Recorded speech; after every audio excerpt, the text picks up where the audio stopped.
You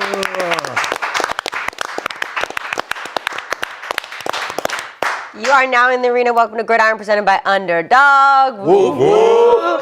That's the only thing I thought. You guys missed it, but before the show, the boys are debating if it's woof woof or whoop whoop. I think it's supposed to be whoop whoop. It's Underdog. I got it right today. I read the teleprompter. Woof woof. Woof woof. But anyway, guys, it is Monday after the NFL draft, so you know we have a ton to talk about. My name is Kinsey. I am your host, and sitting next to me is one of the most prolific figures in the history of sports media and the man who has never lost a debate, Skip Bayless. We got Super Bowl champion, 5-time Pro Bowler, and 2-time All-Pro cornerback, Aqib Talib. We got All-Pro, 6-time Pro Bowl defensive tackle, one of the most disruptive D tackles of his generation, Gerald McCoy. Gerald, you got a little audience today. He was smiling so big when we just introduced you. Hey, we got Jonathan Hankins in the back. Yeah, we do. It was so supportive. I did your introduction. He was smiling all excited. The king of quarterback breakdowns and top 5 passer in the history of USC Trojans, Cody Kessler. Hello, Cody. So, Aqib, did the Broncos have any draft picks? I don't even think did they participate? We really had a sneaky good draft. They had a sneaky good. They snuck right by me. I didn't even notice. Took a nap. We drafted Jalen Waddle in the first round. Oh. See that? And you could have had Denzel Boston in the first round we if ain't you want just him. stayed there, right? Right? Wow. You want him? You're like, we good. Our receiver room is crazy. Oh, We don't need him. Are good. all right. We don't need him. I would have been fine if the Niners got him, but it's fine. Didn't work out that way. All right, you guys, here's what we're going to talk about today. The Browns loaded up on offense in the draft, and how is this going to impact Shedeur Sanders? And then can the Cowboys actually contend in the NFC next season? Because Jerry Jones thinks so. We're going to get to that. And then the Raiders and the Chiefs landed some big names in the draft. Should the Broncos be worried defending their title this season? But as always, you guys, this episode is presented by Underdog. Underdog's available in most states, including Texas, Florida, and California. New customers get $50 in bonus entries when they play just $5 to get started. Just use code GRID when you sign up, and it's going to load instantly. Underdog, make picks, win money with code GRID. So, first thing that we're going to get into, which I know you're excited about talking about this man. He's your favorite man on the earth. The Eagles drafted wide receiver. The Eagles drafted wide receiver Makai Lemon, and he did an interview with Bleacher Report, and Micah Parsons was a part of the interview. And Micah is catching some heat for what he had to say. I want to play this right here. To really get it home, to call Philly, especially a great organization, I couldn't be even, more happy. So I'm excited, man. Oh, I love everything about him already. Micah, what do you think? Hey, bro, congratulations, bro. Hey, you had me everything but the greatest organization, bro. I was trying to hold it, bro. I was really trying to hold it. Makai's face. Skip, how do you feel about this? I got to put my seatbelt on for this one. Buckle up. This early, Skip? Yeah. God damn. Topic 1.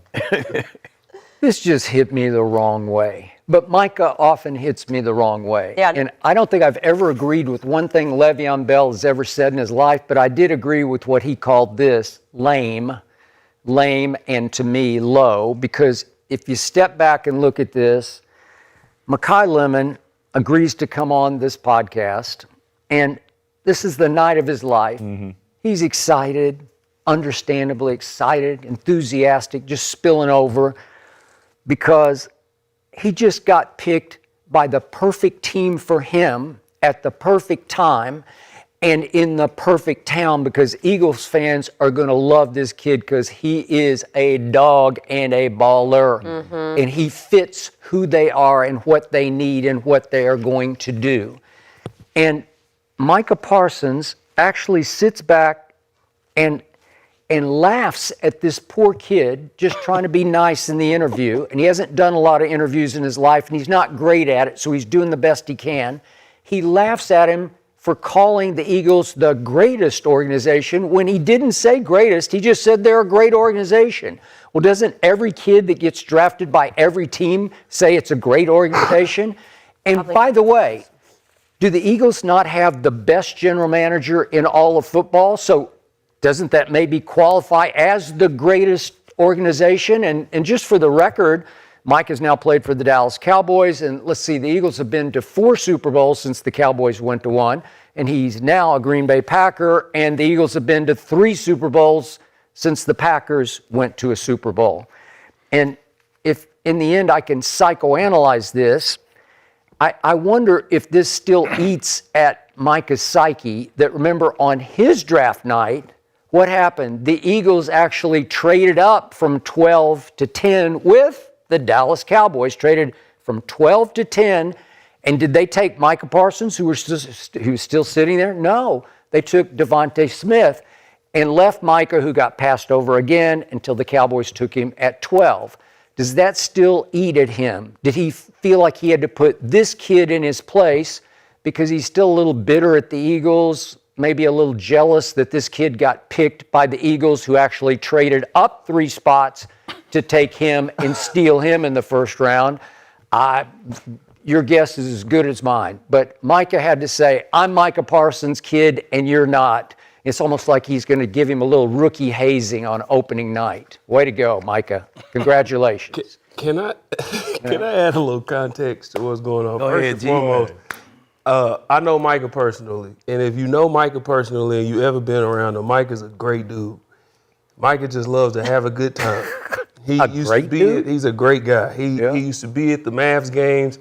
He's not as, you see him at the Pro Bowl and he was on the scooter and all that. Yeah. He's just an energy bug. He loves to have a good time. But when you see him, he's not. Because when you see him behind the scenes, he stands in the corner, don't do a lot of talking.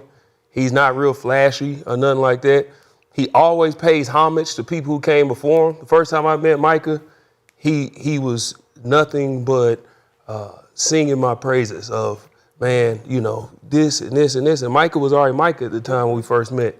But anytime you see him interact with anybody, even if you go look at all the other interviews from all the other draft picks, he was giving out advice. He was, do this, go be yourself, whatever.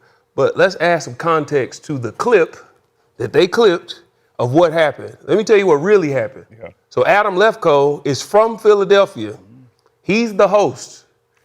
Adam Lefkoe, when he introduced Makai, he said, this is the greatest organization. The kid didn't say it. And if you look at Micah's eyes. He said great. He said great, but Adam Lefkoe, who's from Philly, he's an Eagles fan, said the greatest organization. That's why when Micah looked, if you look at his eye line, he looked to the left where Lefkoe was at and said, you lost me when you said the greatest, because he wasn't talking to the kid. He was talking to Adam. So when they clipped it and it made it seem like Micah was talking to this kid or tearing him down, he wasn't even talking to him. He was talking to Adam Lefkoe. But let's say he was.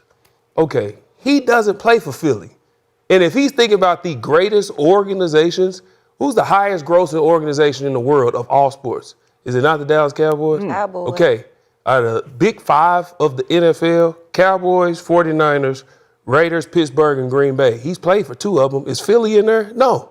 Those are the big 5 of the NFL historically. Okay, but organization is your GM. Who's the best GM in football? Who's the best GM? I mean, you. It's Howie Roseman by far. Anybody disagree? That's your opinion. No, we'll disagree. Show me. Howie Roseman. I mean, that's fine. Okay. But does that make you the best organization? Yeah. Where does he play? GM. Is that not called Titletown? It's called Titletown, right? It used to be. So he's playing for an organization. Yeah. In the Green Bay Packers, why am I going to sit here and gas up another organization? Okay. I think this is just another attempt to say Micah's doing this and Micah's doing that, and he's not. Now he before was you guys to go, the host. I'm going to add a little more context. While Micah was still a Cowboy, 2 prominent leaders of the Dallas Cowboys blasted him for prioritizing his podcast over winning. When was that? Yeah.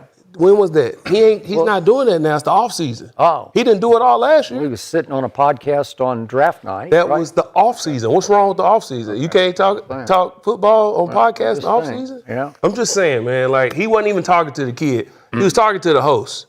And then if you watch the interview, he did nothing but build the kid up. He said, you are in a great organization. go listen to the people in the organization, learn from them, and go ball. You a baller, so just go ball. So, you know, it got clipped and it made it look the way it looked, but man, I ain't got no problem with what Micah did because he wasn't even talking to the kid. Yeah. But whether he was talking to the kid or whether he was talking to Adam, he really was just trolling the Eagles. You know what I'm saying? It was a little Cowboys. I'm a Cowboy at heart. You know how Micah is. He was just saying, like, You don't think Micah wants to be an Eagle? No, I don't think he want to be an Eagle. He just if you like the Cowboys, you ever was a Cowboy, you just going. Okay, but other context is Micah did grow up in Harrisburg, Pennsylvania, about 100 miles from Philly, as an Eagle fan, just for the record. So go ahead. But still, I don't think that matter. I grew up a Cowboys fan. Once I got to Denver, I was not a Cowboys fan no more. It's just you lose your childhood team once a team. Unless you play for them like I did. You know what I'm saying? Once you sign that contract, that is now my new favorite team. Right. Yeah. But I just think he was just trolling, man. It had nothing to do with the kid. He wasn't tearing down the kid or nothing. He just was trolling the Eagles. Like, hold on, Left Cole. Or hold on, Makai. I don't know about the best organization in the world. Like, he's just trolling. It was if you see the whole night, him and neighbors sat up there and had a great time, bro. It was lighthearted. They laughed a bunch. They gave their honest opinions on everything. And it was just a lighthearted podcast. Was it not awkward for this kid, Makai Lemon, who just got drafted? Makai Lemon is awkward, period. I mean, it ain't even about it being awkward for him. I mean, this is our show. If we had our show and somebody came over here and they played for somebody and I trolled that organization a little bit and he felt awkward, this our show, fam. Like, you might feel awkward. I do what I want to do on my show. That was their show. So he was having a good time. And he trolled the Eagles organization a little bit. So I don't think Lemon really, took offense to it or anything. Yeah, and to take it a step further, the reason Adam said that too is because Malik Neighbors is also on the couch and plays for the Giants. So he was trying to get a reaction out of all of them. And that's what Micah said afterwards, is I wasn't even responding to Makai. I was responding to what Adam said. And I agree with that. I do think that's what happened because of Adam saying he plays now for the greatest organization in the NFL. But I agree a little bit, Skip. I do think it was an awkward and uncomfortable interview. And you're talking to a kid that just, accomplished his childhood dream of getting drafted to the NFL. I thought the interview could have been conducted a little bit better in that situation. There's a time and place to troll and joke around. You've got a guy who just got drafted there. I'd like to hear a little bit more from Makai instead of having those guys joking around on the couch. But I do want to talk about Makai Lemon a little bit because if you watch that clip back, he wasn't laughing, and he was very serious, and he was locked in, and that's the type of player that Makai is. He is all business all the time, and I promise you, Philadelphia is getting a great player on and off the field. I covered USC football very closely for the last 3 years. I saw Makai Lemon's entire career as a Trojan. There is not one person on that campus or inside that building at USC that has anything negative to say about Makai Lemon as a player and as a person. And I want to put some of those narratives to bed because there's been a lot of criticism over his interviews, and a lot of people have been questioning his character just throughout the one at the draft combine process. was the one. Yeah, well, there's been a couple of them. Every interview he's done, I saw someone say something about at the game the other night, hitting the bell and doing these different Did you ever interview him at all on any? I did not personally, but I watched a lot of his interviews, Okay, and I go ahead. interviewed Lincoln Riley every Monday. Yeah, right. And he talked very highly about Makai Lemon. But Makai Lemon worked his ass off to get to where he is today. Because remember, he came to USC in the same recruiting class as Zachariah Branch, who was a five-star, number one wide receiver. Deuce Robinson, another five-star. Jacoby Lane, who just got drafted to Baltimore, was also in that class. And Makai Lemon was really buried on the depth chart his freshman season at USC. He played corner for a little bit. He had 6 catches his freshman year, and he even played a little bit of corner because USC had depth issues on that side of the ball. But that just is a testament to the team-first type of guy he is. He's the definition of a team-first guy instead of a me-first guy. And if you can get a lot of those guys on your roster, you can win a lot of games. But then going into 2024, he was a forgotten name in that wide receiver room. And even that season, gets hurt early on against Michigan, only has 13 catches for 150 yards halfway through that season. He didn't complain. He didn't change his attitude or his approach to the game. He kept working his ass off. And when he got those opportunities, the second half of that season, he took he made the most of them, and he became USC's leading receiver that year. And then we all saw what he did last season. He wins a Blitnikoff Award, and now he becomes a first-round draft pick in the NFL. So I just wanted to talk about Makai a little bit and put some of those narratives to bed. I promise you, and I agree agree with what you said, Skip. He's a great competitive player. He's going to embody Philadelphia perfectly, and I think he's going to be a star in the NFL. Well, regardless on what kind of person he is, and if you want to do a serious interview and be like super serious, then maybe you should have took the Fox interview or the ESPN interview or the NFL. If you take a Bleacher Report interview with Parsons and Neighbors, then what the fuck is you expecting? And Adam Lefkoe, them are all jokesters, bro. What are we expecting? But I don't think he obviously didn't know that going into the interview. And I'm not saying he took it personal, and I'm saying he hates those guys and it pissed him off. But in that situation right there, you just got drafted. You just accomplished your dream of making it to the NFL. I would have liked to hear a little bit more from him because I know Micah praised him and Malik praised him, but they didn't even really ask him any questions. They just made comments and asked him about what number he's going to be. How many interviews have you watched with Makai Lemon? You watched a bunch of interviews. Is he a talker? Yeah, if you get him going, he'll talk. Is he that type of talker where you just said he was no nonsense. Yeah. So he just got drafted. Did you watch the rest of the interviews that they did on their show? No. All of them was like that. They was all short, quick, fun. Micah told Buddy that got drafted to the Giants, hey, I can't wait to play you. He said, you better hope I'm still on IR when we see y'all. Yeah. This is just the type of show they on. Yeah. I think people are putting too much, don't put too much into how people interview.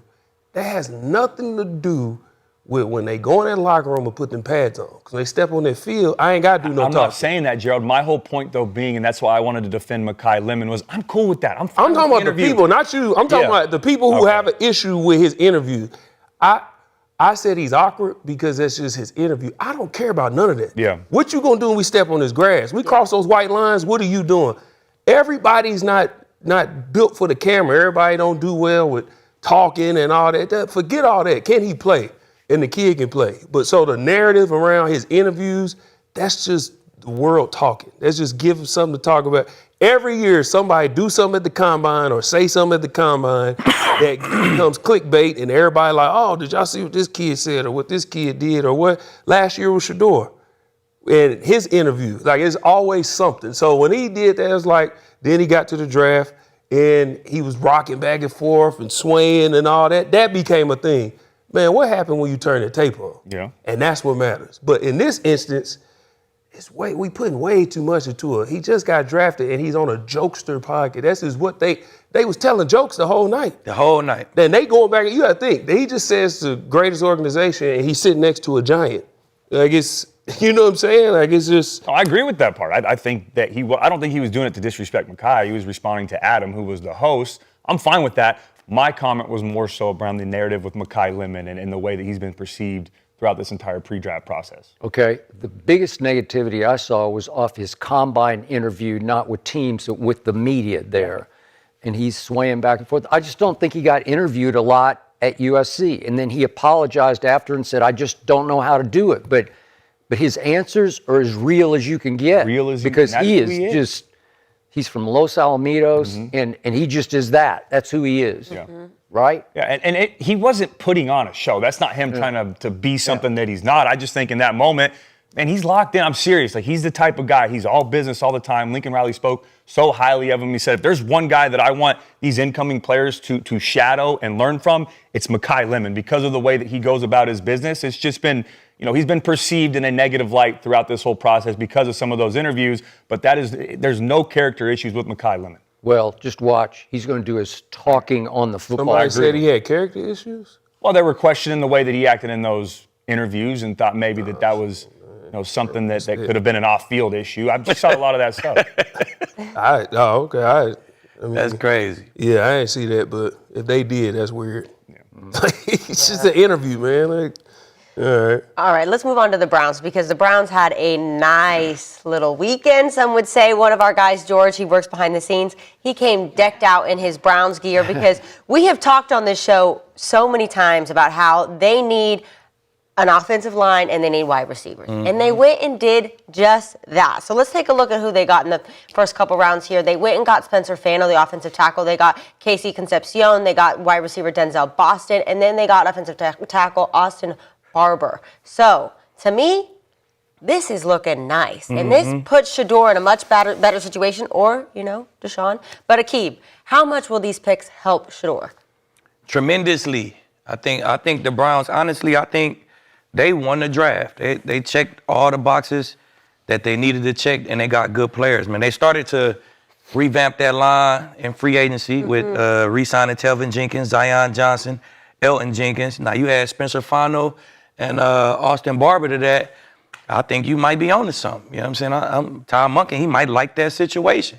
Then you give him a explosive, twitchy receiver, nice 6-foot receiver, who's a touchdown machine, who also gonna help. He gonna help Shedeur by putting that offense in good positions from his punt returns as well. Then you give him a 6'4", 50-50 ball, red zone problem in Boston. So I honestly think Boston, Concepcion, and Judy, them might be the 3 receivers on the field the first time they go 11 personnel. Ooh. I can see them guys on the field real early with Shedeur. You add Fannin Jr. and Judkins to that, shit, Monken might be on something. You know what I'm saying? He might like what he got going. So I'm excited to see him, and I think they had a great draft, and I'm excited to see what Monken do with that group. Yeah. Cody, you've been heavy on they needed both those. How are you feeling? Yeah, no, I love the moves that Andrew Berry has made this offseason, not only in the draft, but the entire offseason to put their quarterback, whoever it is, if it's Shedeur, if it's Deshaun Watson, whoever wins that position battle, in a great better situation. be Shedeur, but go and ahead. It very well could be Skip, and I think he should be the first guy out there throughout this offseason and get those ones reps. But I think it will be an open competition. It'll come down to whoever gives their team the best chance to win. But either way, whoever does win that quarterback battle, Andrew Berry is in putting them in a position to succeed this entire offseason. First thing they do is they go out and hire Todd Monken, who's an offensive-minded head coach and has had a lot of success as a play caller. He won back-to-back national championships with Georgia, led one of the most dominant offenses each of those years, helped Stetson Bennett become a Heisman finalist, and then he also went to Baltimore and had a lot of success, especially early on. 2023, Lamar Jackson wins the MVP. 2024, he throws for 41 touchdowns, only 4 interceptions, and runs for another 400 yards. The thing I love most about Todd Monken, too, and his offense is his versatility within the scheme. He does a great job of maximizing his quarterback's potential, regardless of who it is. Stetson Bennett and Lamar Jackson are 2 completely opposite type of quarterbacks, yet both have had success in his offense. That's a testament to Monken, the way that he can build his offense around his quarterbacks. The next thing they did, too, before the draft is they went out and made some moves up front with the offensive line in free agency, right? They signed Zion Johnson to a 3-year, $49 million deal. They get Elton Jenkins to a 2-year deal to come in and compete. And then they get Titus Howard from Houston to also come in and solidify that offensive line. And then they nailed it in the draft. I'm with Aqib. You could very well argue that the Browns won this draft. They go get Spencer Fano, 9th overall. They traded back for him, too, added capital, and still got the guy that they wanted. He's great in pass protection. He's great in the run game. And I think he could be a day 1 starter at left tackle for the quarterback. They go get Casey Concepcion, who we all loved on this couch. Great route runner. He's even better with the ball in his hands, too, after the catch, which is a quarterback I love. Get him a crosser route. Get him a hitch. Get him a screen for 3 or 4 yards and let him take it for 40 and make those big-time plays. And then Denzel Boston's a great compliment to him as well, a taller, physical receiver that can win those 50-50 catches. So, yeah, I love it. I think Andrew Berry's done a phenomenal job this offseason putting their quarterback, whoever it may be and whoever wins that position battle, in a position to succeed next year. Yeah, I agree with what everybody's saying. You know, when you hire a new head coach, it's like giving if you bring in an artist, right, you want to give him a blank canvas and you want to give him brand new paintbrushes to create whatever masterpiece he wants. That's what you did with Todd Monken. You didn't bring him in and give him something that's already kind of painted a little bit and gave him the old brushes to say make something out of it. You gave him a blank canvas with all new paintbrushes, and now he can create and bring in the guys that fits what he wants to do. They made it very obvious what they wanted to do this offseason. Fix this offense. Protecting the quarterback was an issue. They got sacked the 7th most last year. Bottom of the league in rushing the ball, 97 yards a game. You got a young, dynamic running back. So what do? You address the O-line. We got to get somebody to protect our quarterback, get guys that can move guys out the way so we can run the ball. You had a nice rookie at tight end. You know they trust him. He's the guy for the future. That's why they let Njoku walk, because we got a guy. Bring in some wide receivers. Give our quarterback, whoever's going to be, a chance, because we have a good enough defense to compete with anybody. But we have to have an offense that can score some points, because a lot of the games they won, they stayed in it because of the defense. But then when you seen when the offense was putting up points, what this team can look like. So I'm excited to see what happens. They did a great job in the draft, definitely addressed all the needs on the offensive side of the ball. So it's interesting to see where this thing is going to go. But the pieces are for sure in place, and I like the pieces they got. They didn't just go get pieces.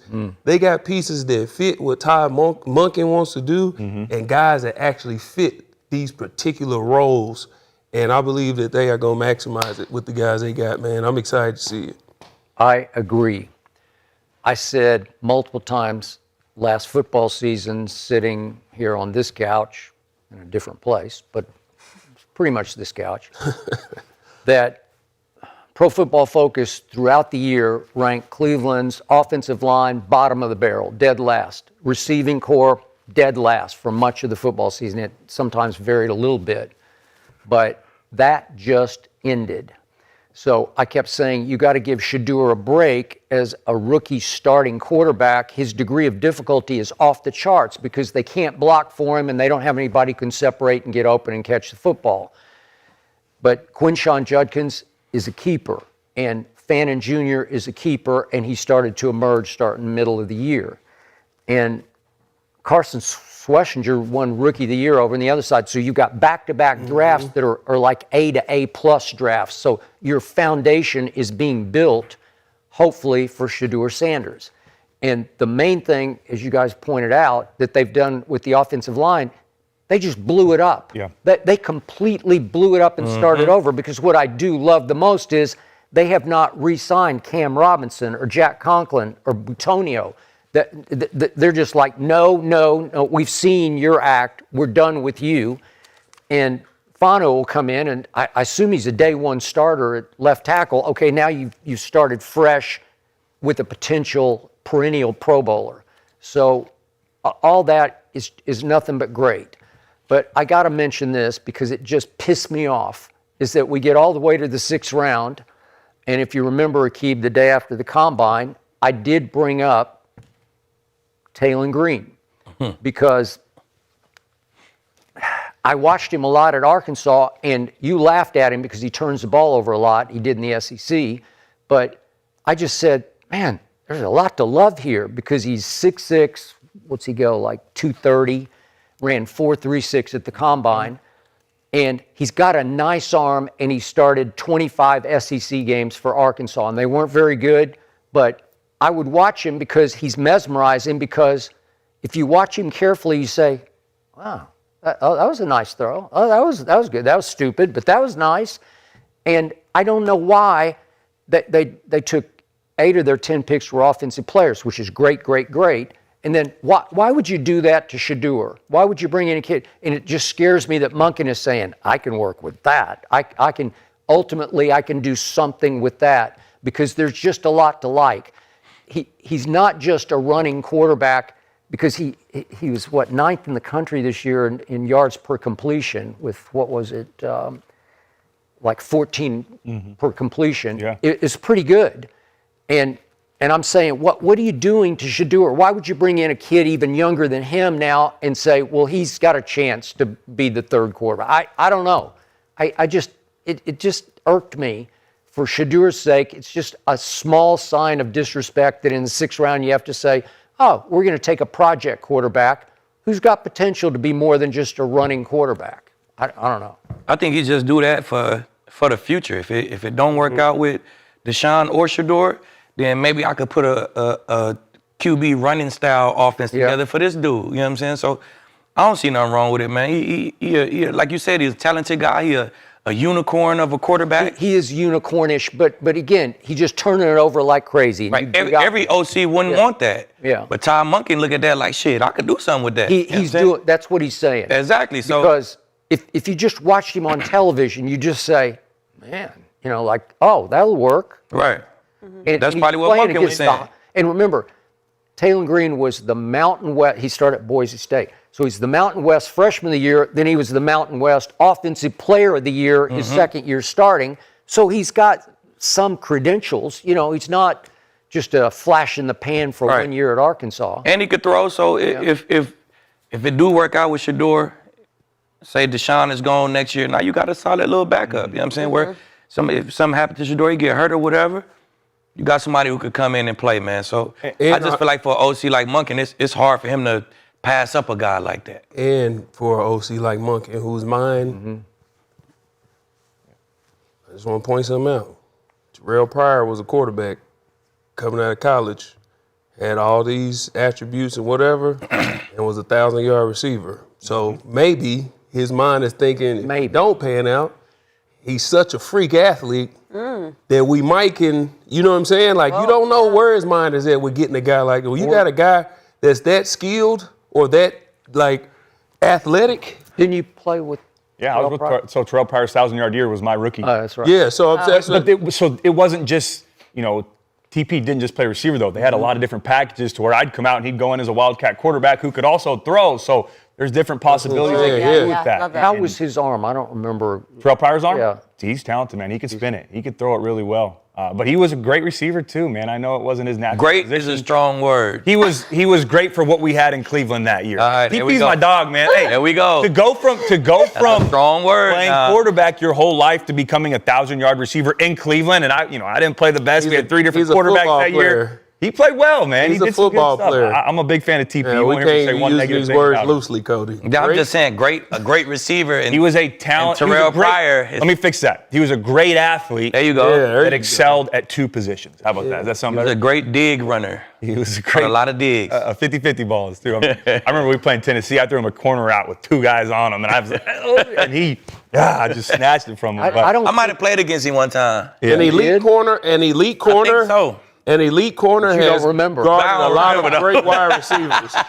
I'm just Quit hating saying. on my dog TP, man. He's I don't remember those. I don't He's a- remember those kids, but I think I did. He's an elite Hall of Fame caliber corner. He's guarded a lot of great wide receivers. Yeah. So if he's saying, like, let's. Cody also is going to build up his guys. Yeah, you know how Cody Don't- was. yeah, but I mean, don't. Cody's going to root I'm for just his saying, guys. We ain't strong turned him word. down, Yeah, but it no, was I just agree like, with that. hey. I'm not. Yeah, but okay. In context, I'm not saying he's the greatest receiver. I just said great.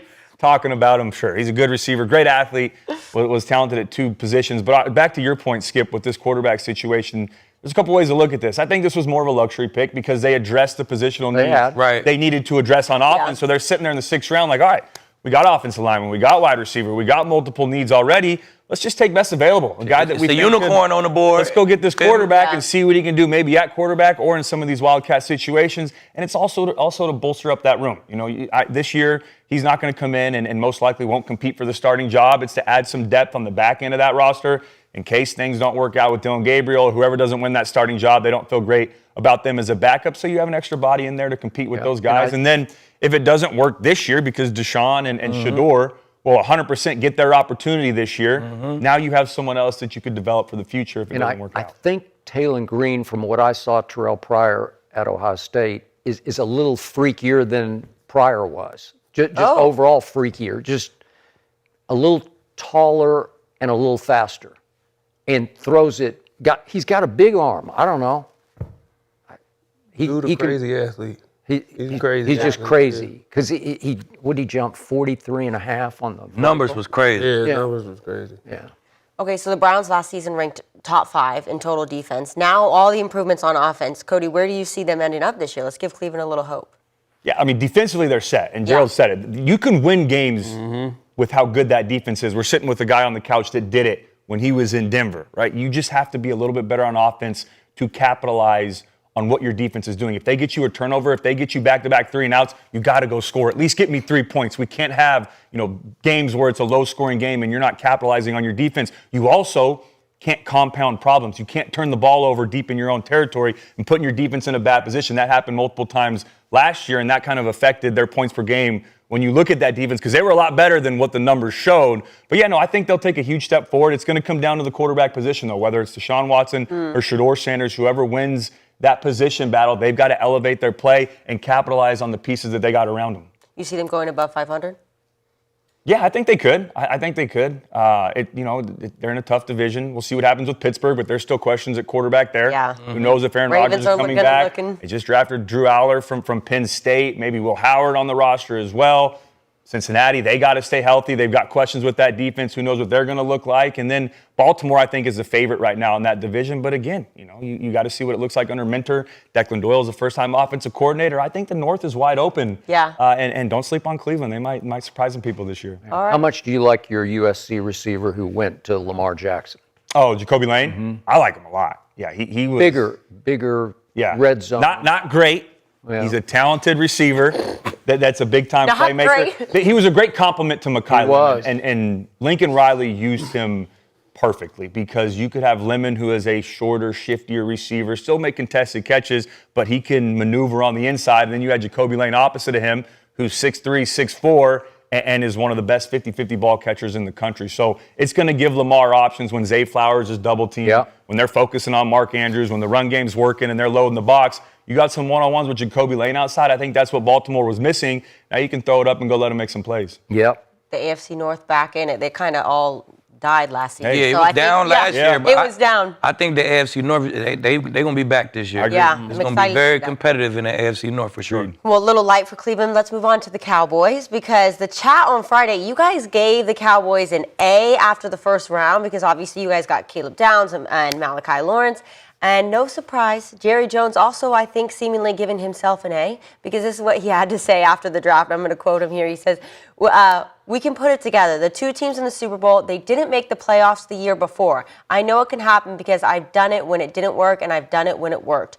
You just keep swinging that pick. So Jerry clearly leaning towards probably the Cowboys back in the Super Bowl. But by the way, he's done it when it worked 30 years ago. Go ahead. Right? Still did it, Skip. Am I right? There's some teams who's never done it. So, Gerald, do you think that they can contend in the NFC next season? Yeah, I do because if he's comparing them to New England and Seattle, going into last season, we didn't know what New England and Seattle were. We know what the Cowboys are. They are a top 5 offense already. So what did they need to address? The defensive side of the ball. And as the year went on, they did that. But then this offseason, they really did it. Everything's going to start with those two guys in the middle. 2 Pro Bowl defensive tackles can make everything change for a defense. Lee played with AD and Sue. It was a luxury to have both of them in the middle. Make everything a lot easier when you got 2 Pro Bowl caliber guys in the middle, okay? Then you bring in Rashawn Gary. A lot of people are down on Rashawn Gary, but he's been a Pro Bowler before. He's consistently getting to the quarterback enough to where you don't need him to be just that one guy to go get you 10, 12, 13 sacks because they brought in a young guy who's going to add to the rush. When you got guys that's push in the middle of the pocket, that's what they are going to do that's going to help with the edge guys. So then you got to address the back end. They brought in, Jalen Thompson, safety. They brought in Kobe Durant, but then they brought in who a lot of people believe was the best defensive player in the draft, Caleb Downs at safety.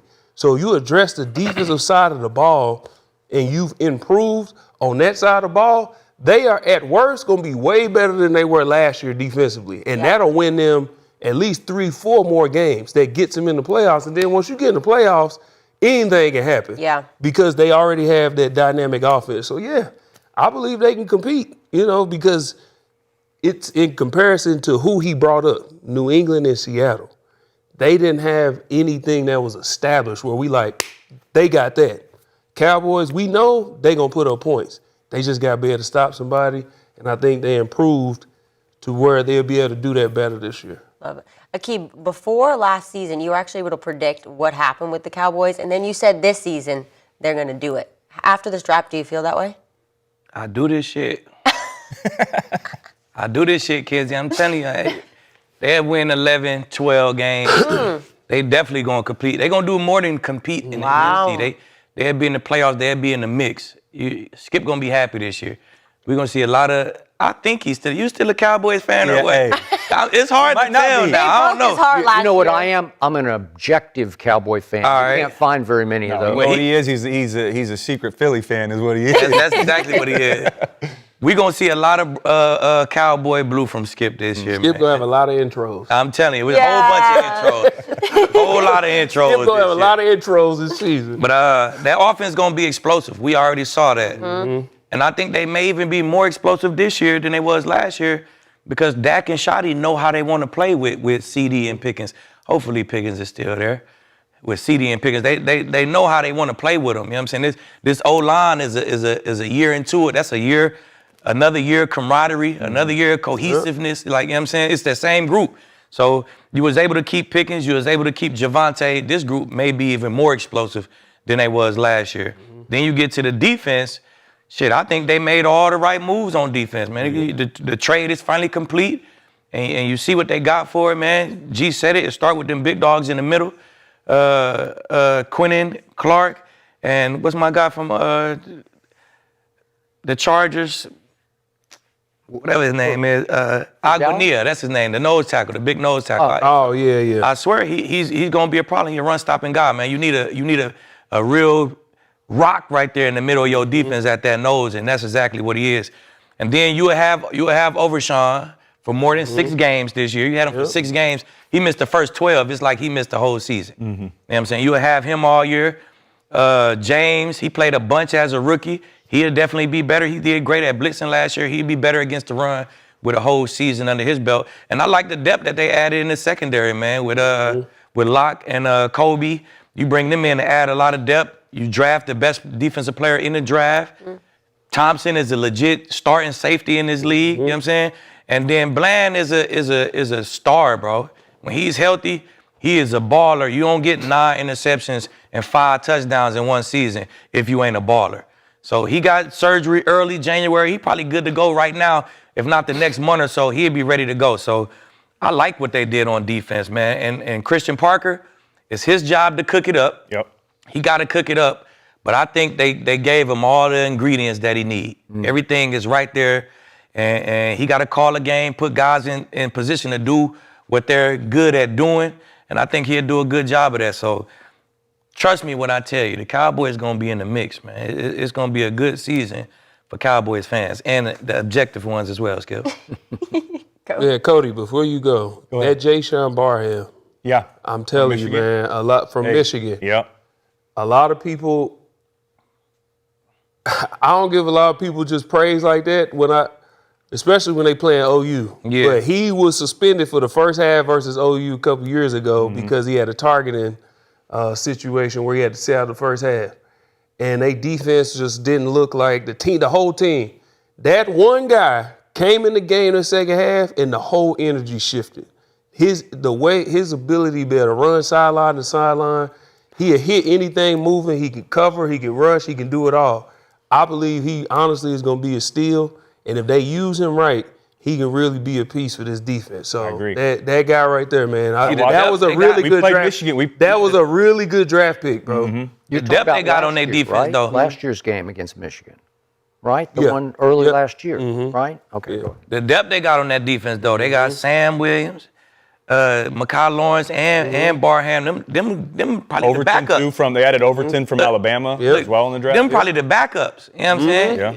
With Ezraku and Gary starting. So, man, it's great depth on the Cowboys defense right now. A guy go down, they got another guy to come in. A guy don't perform, they got another guy to come in. So, telling you, man, I like all the guys they got in place right now. Yeah, I've been saying this all offseason. My biggest concern with Dallas right now is they've been going in the wrong direction the last 2 years. They've won 7 games each of the last 2 seasons, and in 2024, I know they had some injuries and Dak got hurt, but even before he got injured, they were 3-5 to start that year, and now they're coming off of their worst defensive season statistically in franchise history. So that's what's worrisome right now about Dallas. But with that being said, I agree with both of these guys. I think they're going to turn the corner this year, and I think they're going to be legit contenders this season in the NFC, not just in their division, but in the entire conference. I think they are going to surprise a lot of people. Offensively, they're set. You guys talked about it. You know, they averaged 27 points per game last year. They were second in total offense. They got another year with Shoddy as their coordinator. They got the pieces in place that are returning with Prescott, CeeDee Lamb, and George Pickens, arguably the best wide receiver duo in the NFL. The thing I love the most, though, they did this offseason was sign Javonte Williams to a 3-year extension. He opens up a lot for them in the run game. If you can turn around and hand the football off as a quarterback, that's going to give you so many more opportunities in play action. That's going to give you more loaded boxes. So now I can really utilize Pickens and CeeDee Lamb, and if I'm Dak, take your pick. You can throw to either one of them. Offensive line is solid, and also the secret weapon on that offense is Jake Ferguson. He's a matchup nightmare on the inside. He had 8 touchdowns last year, so offensively they're good. Obviously, defense is going to be the biggest question mark, but I think they do improve. You talked about all the pieces that they added. They had a solid draft. Caleb Downs, arguably the best pound-for-pound defensive player. You add him to the secondary, but I really like the Christian Parker hire this offseason because So does He's Jerry. shown- Jerry's saying he's Bill Belichick. Well, he's shown a track record, Skip, of developing players. He did it in Philadelphia as a secondary coach with Cooper DeJean, with Quinyon Mitchell. Now you give him an entire defense to help develop that group as a unit, and he's learned from Vance Joseph for a year in Denver, 2 years under Vic Fangio in Philadelphia, two of the best defensive minds in football. Now he can take things from both of those guys and put together his own scheme in Dallas, and now they got the players to do it as well. So things are looking up for the Cowboys. I know it feels like every year we're saying this is Dallas's year, but I'm bought in, man. I'm believing in Dallas and what they're building right now. Jerry Jones and Stephen Jones have done a great job this offseason of addressing positional needs and putting together a good roster. Did you know Michael Trigg at USC? No, I missed him, but I watched him. He's from Tampa. Yeah. Was at USC. They ended up at Baylor. They signed him as an undrafted free agent. Good player. He's freak athlete. Hey, tight end slot. Listen, you put add in the him spot. there. Yeah. He a tight end slot. Man, listen. Yep. They could be able to use him, and they didn't have to pay him. He's like they had to draft him. Yeah. They got him as a free agent. He's a good player. You got Yeah, I two like winners him. from us. He's solid, I'm fast. going to mention that in my opening remark. There we go. Yeah. So I can't tell you how much I hope all three of you are dead right about this, especially you with going all the way to 12 wins next year, because I would be out of my mind. I will have some intros if we win 12 games. I thought last year we could get off to a great start because if you look back at our schedule, by NFL standards, it broke pretty easily for us and we couldn't live up.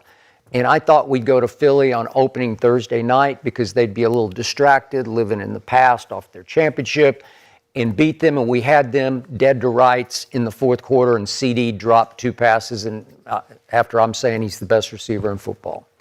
Okay, so I got to first analyze what I saw with this draft because there are 2 ways to look at it.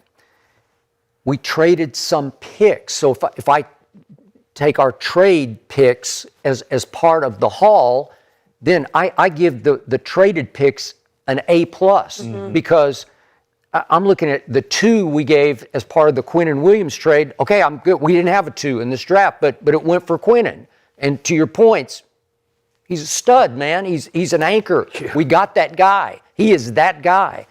And then we give a 3. You forget about this, but it went for Pickens because Mike Tomlin said more trouble than worth. Just get him out of my sight. And they gave George Pickens to us, and I'm still highly unsure about how happy he's going to be under the tag. But last year it worked mostly. He was late to meetings and he missed a bus and he didn't show up for the Detroit game. I don't care what you say, he just didn't show up. Whatever.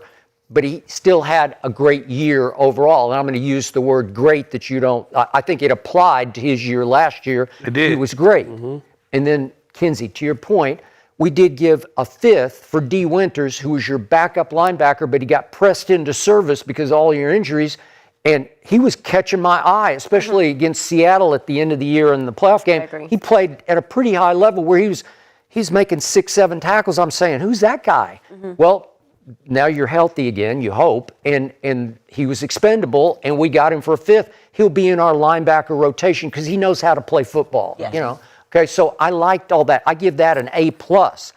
But now, just bear with me, because I planted all my flags in the draft, and I was completely out of step with everything Jerry did in the draft because I sat right here a week ago and I said, if Jerry will just sit still at 12 and 20 and give me the bookend pass rushers from the U, I'll take both of them. I'll take Reuben Bain and I'll take Messidor at 12 and 20, and I'll be a happy camper because if you give me both of them, I revitalize at the most important position on defense, rushing the passer. What happened? Again, Caleb Downs falls. I'm going to get to him in a second. And maybe he didn't fall. Maybe those teams above they don't want to draft a safety. They don't think the position is important enough to spend that high of a pick on. And yet there's Jerry, and he's getting all this credit for trading up with Miami and stealing Caleb Downs. And I keep saying, if Miami had wanted Caleb Downs, they would have laughed at Jerry's trade request, right? I mean, if he calls up and says, I'll give you 2/5 to move from 12 to 11, and if they think, well, wait a second, Caleb Downs just fell into our lap, wouldn't they just laugh? But no, they were already sitting on Proctor, and so they're just saying, thank you, we'll take 2 extra fifths for no point. You know, we'll go to 12 because we know we're going to get Proctor at 12. Okay, so here's my point. You got Reuben Bain, and you don't take him at 11 or 12. You could have had him at 12, right? Thank you, Dallas. And thank you, Dallas, because you're a Tampa guy, and Jason Light's saying, thank you, God, and thank you, Jerry, because you got, listen, I know David Bailey is really good, but in his own way, coming off the edge and playing the run, Reuben Bain is right there with David Bailey in impact.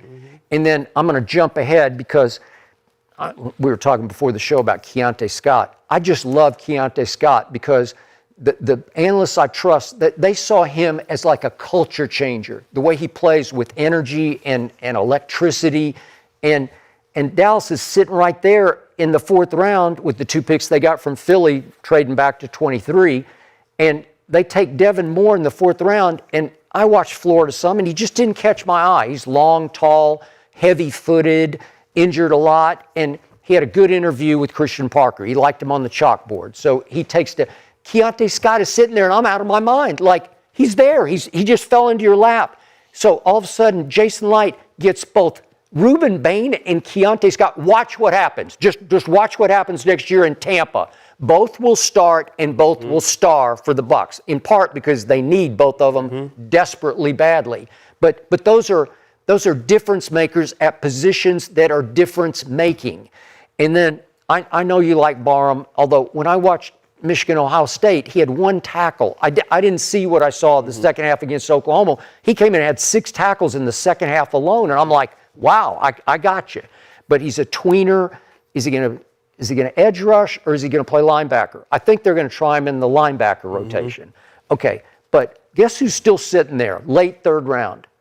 Jermod McCoy is just sitting there, and I'm saying, please, God, just take him. Because if Jerry had taken Jermod McCoy at 23 in the 1st round, I would have been okay with that because, listen, if he ever gets right, he's the best at your position. He's the best. And late 3rd round, I'm saying, Jerry, just do it. Just take Jermod McCoy because, okay, maybe he's not going to be quite stable on that knee for a year, but once he gets his legs underneath him, he is a star. What I saw from his year before play at Tennessee, he was a cut above Mansour Delane, just a cut above. And I think you agreed with me, right? I do. Yeah. Okay. So there's another one. So you don't get Reuben Bain, and you leave Messidor at when you traded back from 20 to 23, Messidor's just sitting right there. And I said, Jerry, just take him. Don't get cute with Howie Roseman. And he 2 things happened. He let Howie Roseman come up and steal Makai Lemon, who is exactly what they wanted and needed. And you go back to 23, and guess what happens at 22? Messidor, boom, he goes to the Chargers. And I'm saying, what are you doing, man? And then they take Malachi Lawrence at 23. And you could, if you're watching the other the ABC broadcast, Nick Saban's on the live mic, and I think he didn't know he was on yet. And they saw who the pick was going to be, and you can hear him say, wow, that's a reach. And that's what I thought it was. It was just a reach. And I know you liked him, but Messidor's a little better.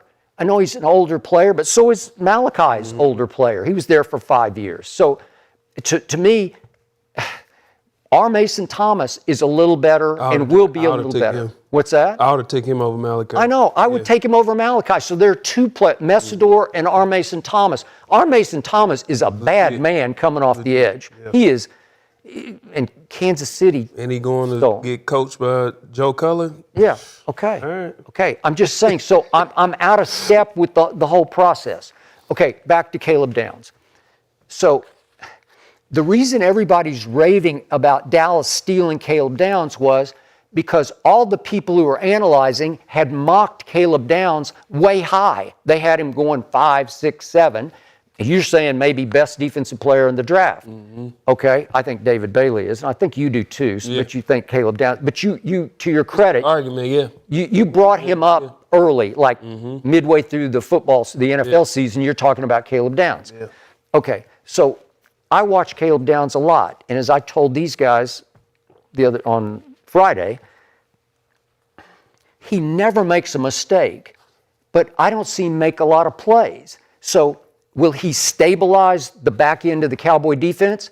Yes, no doubt. Will he organize and quarterback and be coach on the field? No doubt about it. He's as good as it's ever come down the pike at doing those things. But I don't need a stabilizer. I need a difference maker. I need a pass rusher or a corner. And he doesn't play either of those positions, even though I think he'll play some nickel, because he can cover.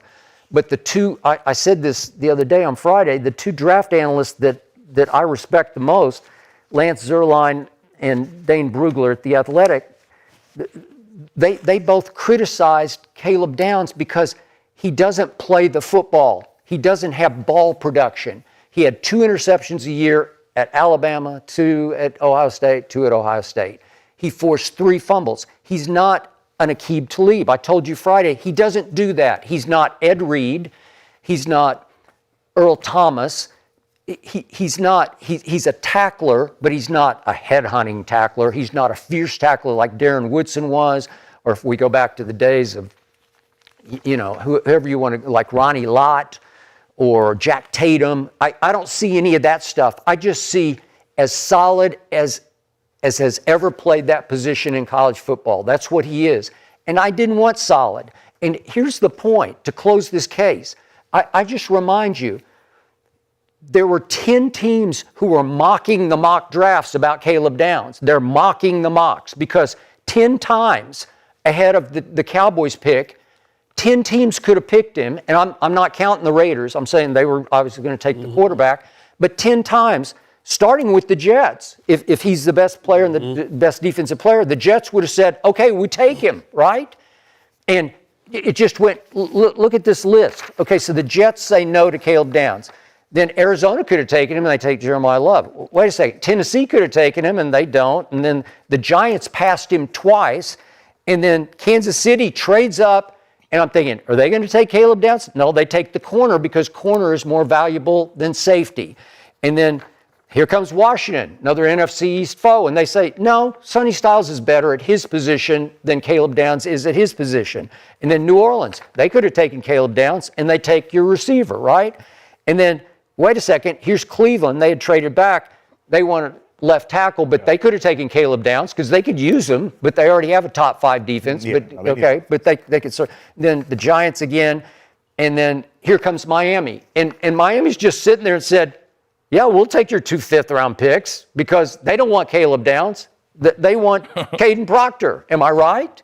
Okay, so I just gave you 10 teams. I can even count Cleveland twice because they traded back. I could make it 11 times. Teams said no to Caleb Downs. What does that tell you? They're mocking the mocks. They're saying, no, we don't see what these draft analysts are seeing because Caleb Downs was a mock draft Hall of Famer. That's what he was. In this, not Ohio State Hall of Famer. So what did the team see when CD fell to the Cowboys?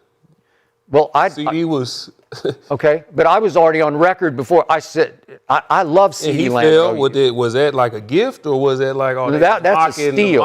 No, that's a steal. That's just okay. Can Caleb Downs not be a steal for the Cowboys? He is. I hope he's he a steal for the Cowboys. Teams before him just draft on they drafted needs. Okay, you're that high, but it's positional needs. You value positional needs over players. Right? Yeah. Can this guy come in right away and make an impact? Sure, Caleb Downs, you could argue, make an impact on most of those teams. Do you see Ed? 10, but they had other areas they needed to address first. Do you see Ed Reed in Caleb Downs? I see what's necessary for y'all to first knock off. The first thing I got to do is knock off the Eagles. And yes. Caleb Downs. That's what I see. don't. Kyle Ham's is 6'4", 220. I don't give a fuck what size Yeah, you is. I see do how that. you play. Huh? I see around You the can box, do all of that. getting guys lined up, making the checks, know exactly where the ball going. Tackles. Tackles after tackles. Plays in the backfield. You want him to cover. You want him to come downhill and cut like all a general, bro. I see when he's out the game, it look one way. When you put him in the game, it look like this. That's what I see. You know what? That's what you're gonna see, Skip. You're gonna see when Jalen Hurts look across the other side of the field, he gonna see Caleb Downs over there. He gonna understand. I got these guys on my side, but they also got him. And then we got all these other guys. Patricia ain't use him in the post.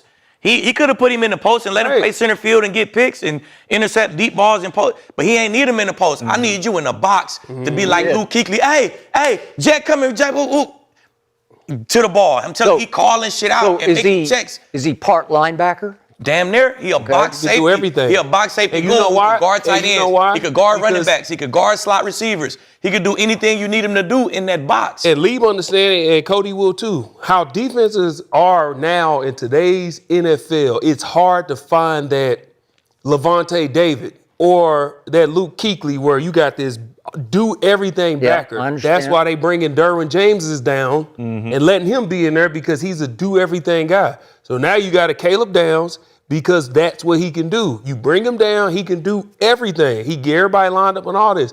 If we talking about Arvell Reese and how talented he is, but we really don't know, and he kind of don't know if he can cover, not really all. You know why he was able to do all that? Because Caleb Downs getting everybody lined up. And just go over there and stand right here. You go over here and this is Sonny Styles can just run side to side because Caleb Downs is there. I'm telling you, and I'm telling you, Skip, them defenses had these. It's a guy that every defense don't have him, right? Like ours was Chris Harris Jr. I'm telling you, it's they fucking film junkies, and they know sometimes teams line up and they're like, hey, this coming right here. This Chris Harris was like that for us. Okay, but he's playing corner. But he played the nickel. Chris was inside with the linebackers. He'd be, hey, leave, tell me something. There, run that shit. I'm like, oh shit. Okay. Like, you know what I'm saying? Sometimes I ain't even know, and I call myself a film junkie. He used to make so many plays for Danny Trey and B. March because he knew everything that was going on. And when I talked to Matty P, he said that's what Caleb Downs is. He knows what's going on with that offense, and he a general in that box. That's why he played him in that box like that. So you don't find those kind of guys. I told you Friday, you can't find a you. Right. They don't come along very often, and Caleb Downs is not you when it comes to ball in the air. I anticipated. But Kyle Hamilton not neither. Yeah, and there's Kyle not Hamilton ain't me neither. But do you love Kyle Hamilton? Yeah. All right, well, you going to love Caleb Downs, I promise you. If you love Kyle Hamilton, you're going to love Caleb Downs. There's not a lot of Aqib Talibs. There's not a lot of Ed Reeds. There's not a lot of those guys, and we don't know what he's going to be. Does he have the potential to be an all-pro safety and be a great player in Dallas for the next 10-plus years? Absolutely. We just don't know that yet. But everything you've seen at Ohio State, who he's learned from, and Matt Patricia, leads you to believe that that can happen for him.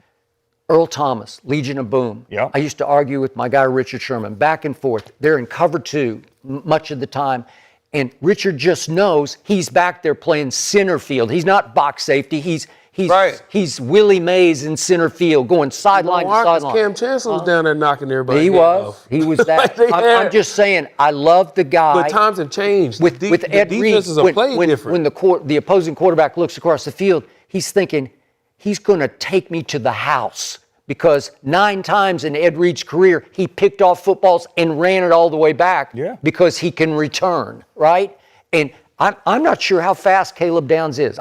He didn't run a 40 because he's got a knee issue. And they say it's degenerative, and he scoffed at it. I hope this is right. But I'm just saying he's a box safety who is as efficient and technically sound a tackler as I've ever seen. He just doesn't miss. He doesn't miss a tackle. Y'all don't need that? But he doesn't scare anybody. Do you remember Darren Woodson? Darren Woodson, you want to talk about playing downhill? You want to talk about the fear of God in ball carriers?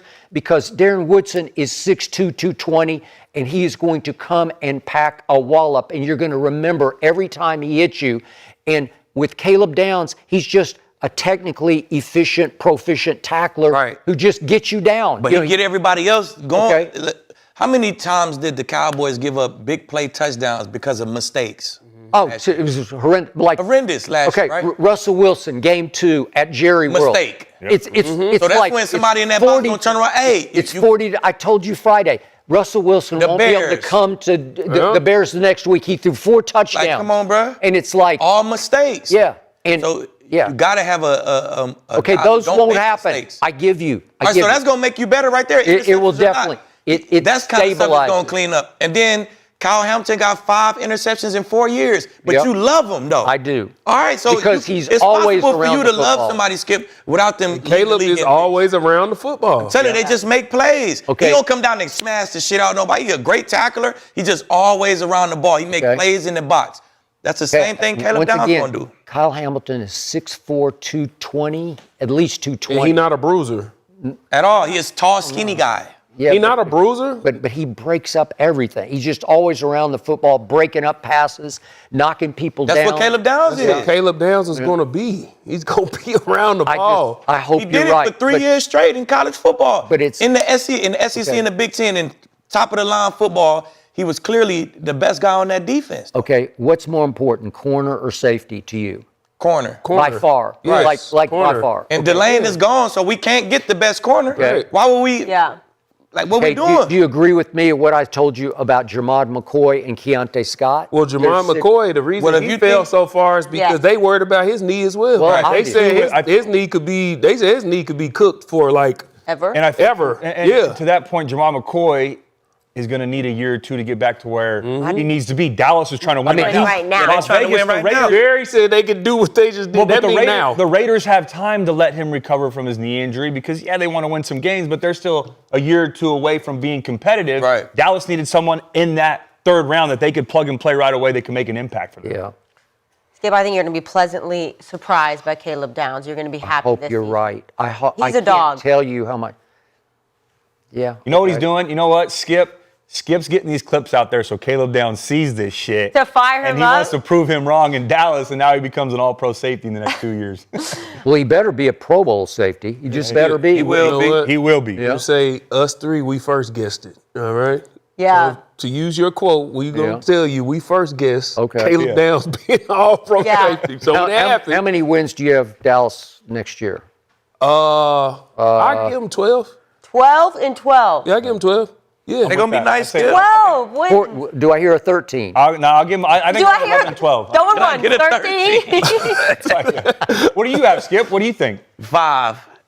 No, I could give him 10. You know. Yeah, 10. That's 10 to work. fair. Yeah. All right, let's look at the NFC East, though, because I will say they made some splashes in the draft, and so it is going to be hard. The Giants added Arvell Reese, Francis Mauanoa, and Tennessee corner Colton Hood. And then the Eagles drafted Makai, obviously Vanderbilt tight end Eli Stowers, and then another Skip favorite. Wait, you like Eli? Do I? Love him. Okay, and then of course Howie making his move. He was traded for Pro Bowl edge rusher Jonathan Grenard, and then the Commanders added Sonny Styles and Clemson wide receiver Antonio Williams. So things are moving in the NFC East. There's a lot going on. So Skip, which team in the NFC East improved the most? I know you're not excited about the Cowboys. We all are right now. Who do you think improved the most? For the record, I hate the Philadelphia Eagles. With all my heart and soul, I grew up hating them since I was just 10 love years it. of You age. talk them up all the time. Howie Roseman just runs Super Bowl rings around Jerry Jones. And I just had to sit back and watch Howie go to Jerry, his patsy, and say, hey, would you let me trade up from 23 to 20? I'll give you 2 fourth-round picks for this. Let me come up to 20. Jerry says, sure, I'll let you do it. And he steals Makai Lemon. And I was on the record before the draft, as Cody will attest, I said he's the best receiver in the draft. Yeah. And not only is he the best receiver, he went to the very best place for him and for them. It's just what the doctor ordered for Sean Mannion's new offensive approach. He wants to throw it over the middle, and who better to catch it over the middle than this guy, right? He lives in the middle of the football field. He is fearless. He is the ultimate dog in this draft. He is the ultimate baller in this draft. The Eagles fans, as I said earlier, they're just going to love him. It was a home run. It was the steal of the first round for Howie to watch what's happening and say, wait, he's still there? Jerry, will you? And then Jerry leaves Messidor on the table for the Chargers, and it was humiliating to me to watch that happen. And then in the second He should have got round, Messidor, though. huh? I said he should have got Messidor. You could just sit home. You just sit there, and then 2 things happen. G liked Malachi Lawrence, though. You said he was better than Messidor. No, You did. I just think he liked G McCoy. said it. Yeah. I do. Yes, Yeah, I do remember. Yes, G I said did. it. He said it. I did, but I didn't say I would be upset if they took Messidor. They took 1 pick before. I ain't like, oh, they took Messidor, not Lawrence. I don't care. Whatever. All right. So then I planted my flag early, the day after the I would have combine. took R. Mason, by the way. But, Yes, thank you. Yeah. And I put you on the spot one day, and I said R. Mason or Malachi Lawrence, and you said R. Mason. R. Mason. Okay, for sure. all right. Yeah. I told you the day after the combine ended, we did the show on Monday, Eli Stowers will be the best pass-catching tight end in the draft, and I get you on Kenyon Sadiq, workout warrior. I got all that. But I know Eli Stowers just because I watched every Vanderbilt game that he played. He started as a quarterback at Texas A&M, transitioned to receiver, and he's not really a tight end. I don't even know. Kuiper had him as an H-back. I don't know what you call him. He's a wide out, and he's 6'4", 220. No, actually, I think he was 240. But again, he set the combine records for the vertical and for the broad jump for tight ends. But his vertical was top 3. It tied the other 2 best jumps over the last 20 years. It was DK Metcalf that he tied. So he's freakish leaper, broad jumper. He's got the best hands I've ever seen in college football because, trust me, my little quarterback, Diego Pavia, I felt bad for him because he ended up just getting a tryout, a mini camp tryout with the Ravens, and he deserved better than that. But I have to say, Eli Stowers just made Diego Pavia, he can be wildly inaccurate, and Eli Stowers is just going up and snatching it here and there. He's got the widest catch radius I've ever seen in college football. And you talk about 3rd and 9 catches. Listen, Howie knew what he was doing, and he stole him later in the 2nd round. And then you brought this up. Then he makes the trade for Jonathan Greenard. And not only does he go get him, but he gives him 4 years, $98 million with $50 million guaranteed and just locks him up for 4 years. And I know he was hurt last year, but if you go back to his last year with the Texans, he had 12.5. In his first year in Minnesota, he had 12. He's just a stud. He's a proven commodity pass rusher, exactly what they needed after they lost Jalen Phillips. And I don't know, those 3 picks, and I'm going to include Greenard in this, to me, that's the best haul. That's just because every one of those players is going to have huge impact on that football team immediately. My question to you, Skip, is he said, who improved the most? Did Right. that make Philly improve the most with those? Boy, they struggled on offense last year, didn't they? Yeah, but When does they that were make them talking about underachieving. improve like as a team? Does that make them improve the most? To me, it's the Cowboys. Because their defense has gotten way. Yeah. Didn't you say statistically it was the worst they've been? In history. In history. Franchise history. In history. And then you go out and you get all of these players and you add them to this and what they're going to do. To me, the Cowboys are who improved the most because defensively they were just so bad. And I'm just looking around and I'm looking at who the Giants picked, and I just don't see who they picked making them that much better. It was pretty going good, into though. next year. It's pretty good. I'll tell you why in a second. They're going to be better, but the most, I feel like with what the Cowboys did defensively, they'll make the biggest jump because they already have their offense that's in place. And if they can stop some people, a lot of people in trouble in the NFC. So I'm sticking with the Cowboys. Okay, real quick. So you're just saying Caleb Downs and Barham? Is that, or who else? They brought in the safety. You're talking about. And then they got Sean Gary, and then they got Malachi Lawrence. They got all, like, they. I'm talking about the most in the offseason. That's what I'm talking about. The entire the whole offseason, not just the draft. I was just talking about the draft. Oh, no, I'm talking about the whole offseason. The Cowboys you included the free agent with Philly, though? You said no, but they Grenard, right? traded for him. Who? Grenard. But they traded. Traded for him, traded a pick. They traded. Yeah, but I'm picks saying, for him. like, from last season to this season, with the draft and offseason, who improved the most? I'm going with the Cowboys. Okay. Same. I'm going with the Cowboys. I mean. Oh. Skip, you got to be feeling good. Come on. They brought in 4 new starters on defense. All right, you go Gary, Agbania, Thompson, and Downs. You got 4 new starters on defense. And on top of that, you got you a new DC. You know what I'm saying? That's part of the offseason package is a new DC, just what. So is he a proven commodity to you, Christian Parker? You like that? If he run that Fangio system, then I think that system will fit the Cowboys a lot better than the system fit him last year. They've obviously gone 4-3 to 3-4. So Exactly. Okay. So I think that system, he's not proven. He ain't did it before in the league. Nope. He hasn't been the defensive coordinator in the NFL yet, so he's still got a lot to prove. But I think just the system alone that he's bringing is going to fit them guys all right. a lot better. Then they was able to keep Pickens and Javonte, man. That's part of the improvement to me. So I almost said the Giants. You know what I'm saying? The Giants got 2 starters. Shit, did. maybe a possible starter with Colton Hood. If he come in and his game translate to the NFL, because you watch his tape on the line of scrimmage, he a dog.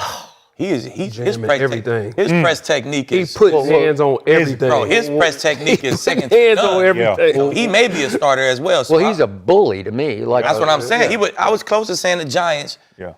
But man, the Cowboys, 4 new starters, man, proven guys, and then the best defensive player in the draft, man. I can't say they didn't improve them all. That defense was terrible. So if you come like that, new DC, 4 new starters, top guy out of college, I think you improved the most.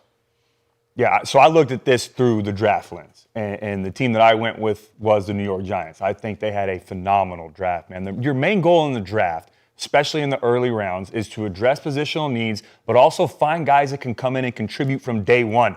I think they did find 4 starters in this draft, guys that can come in and compete for a starting spot.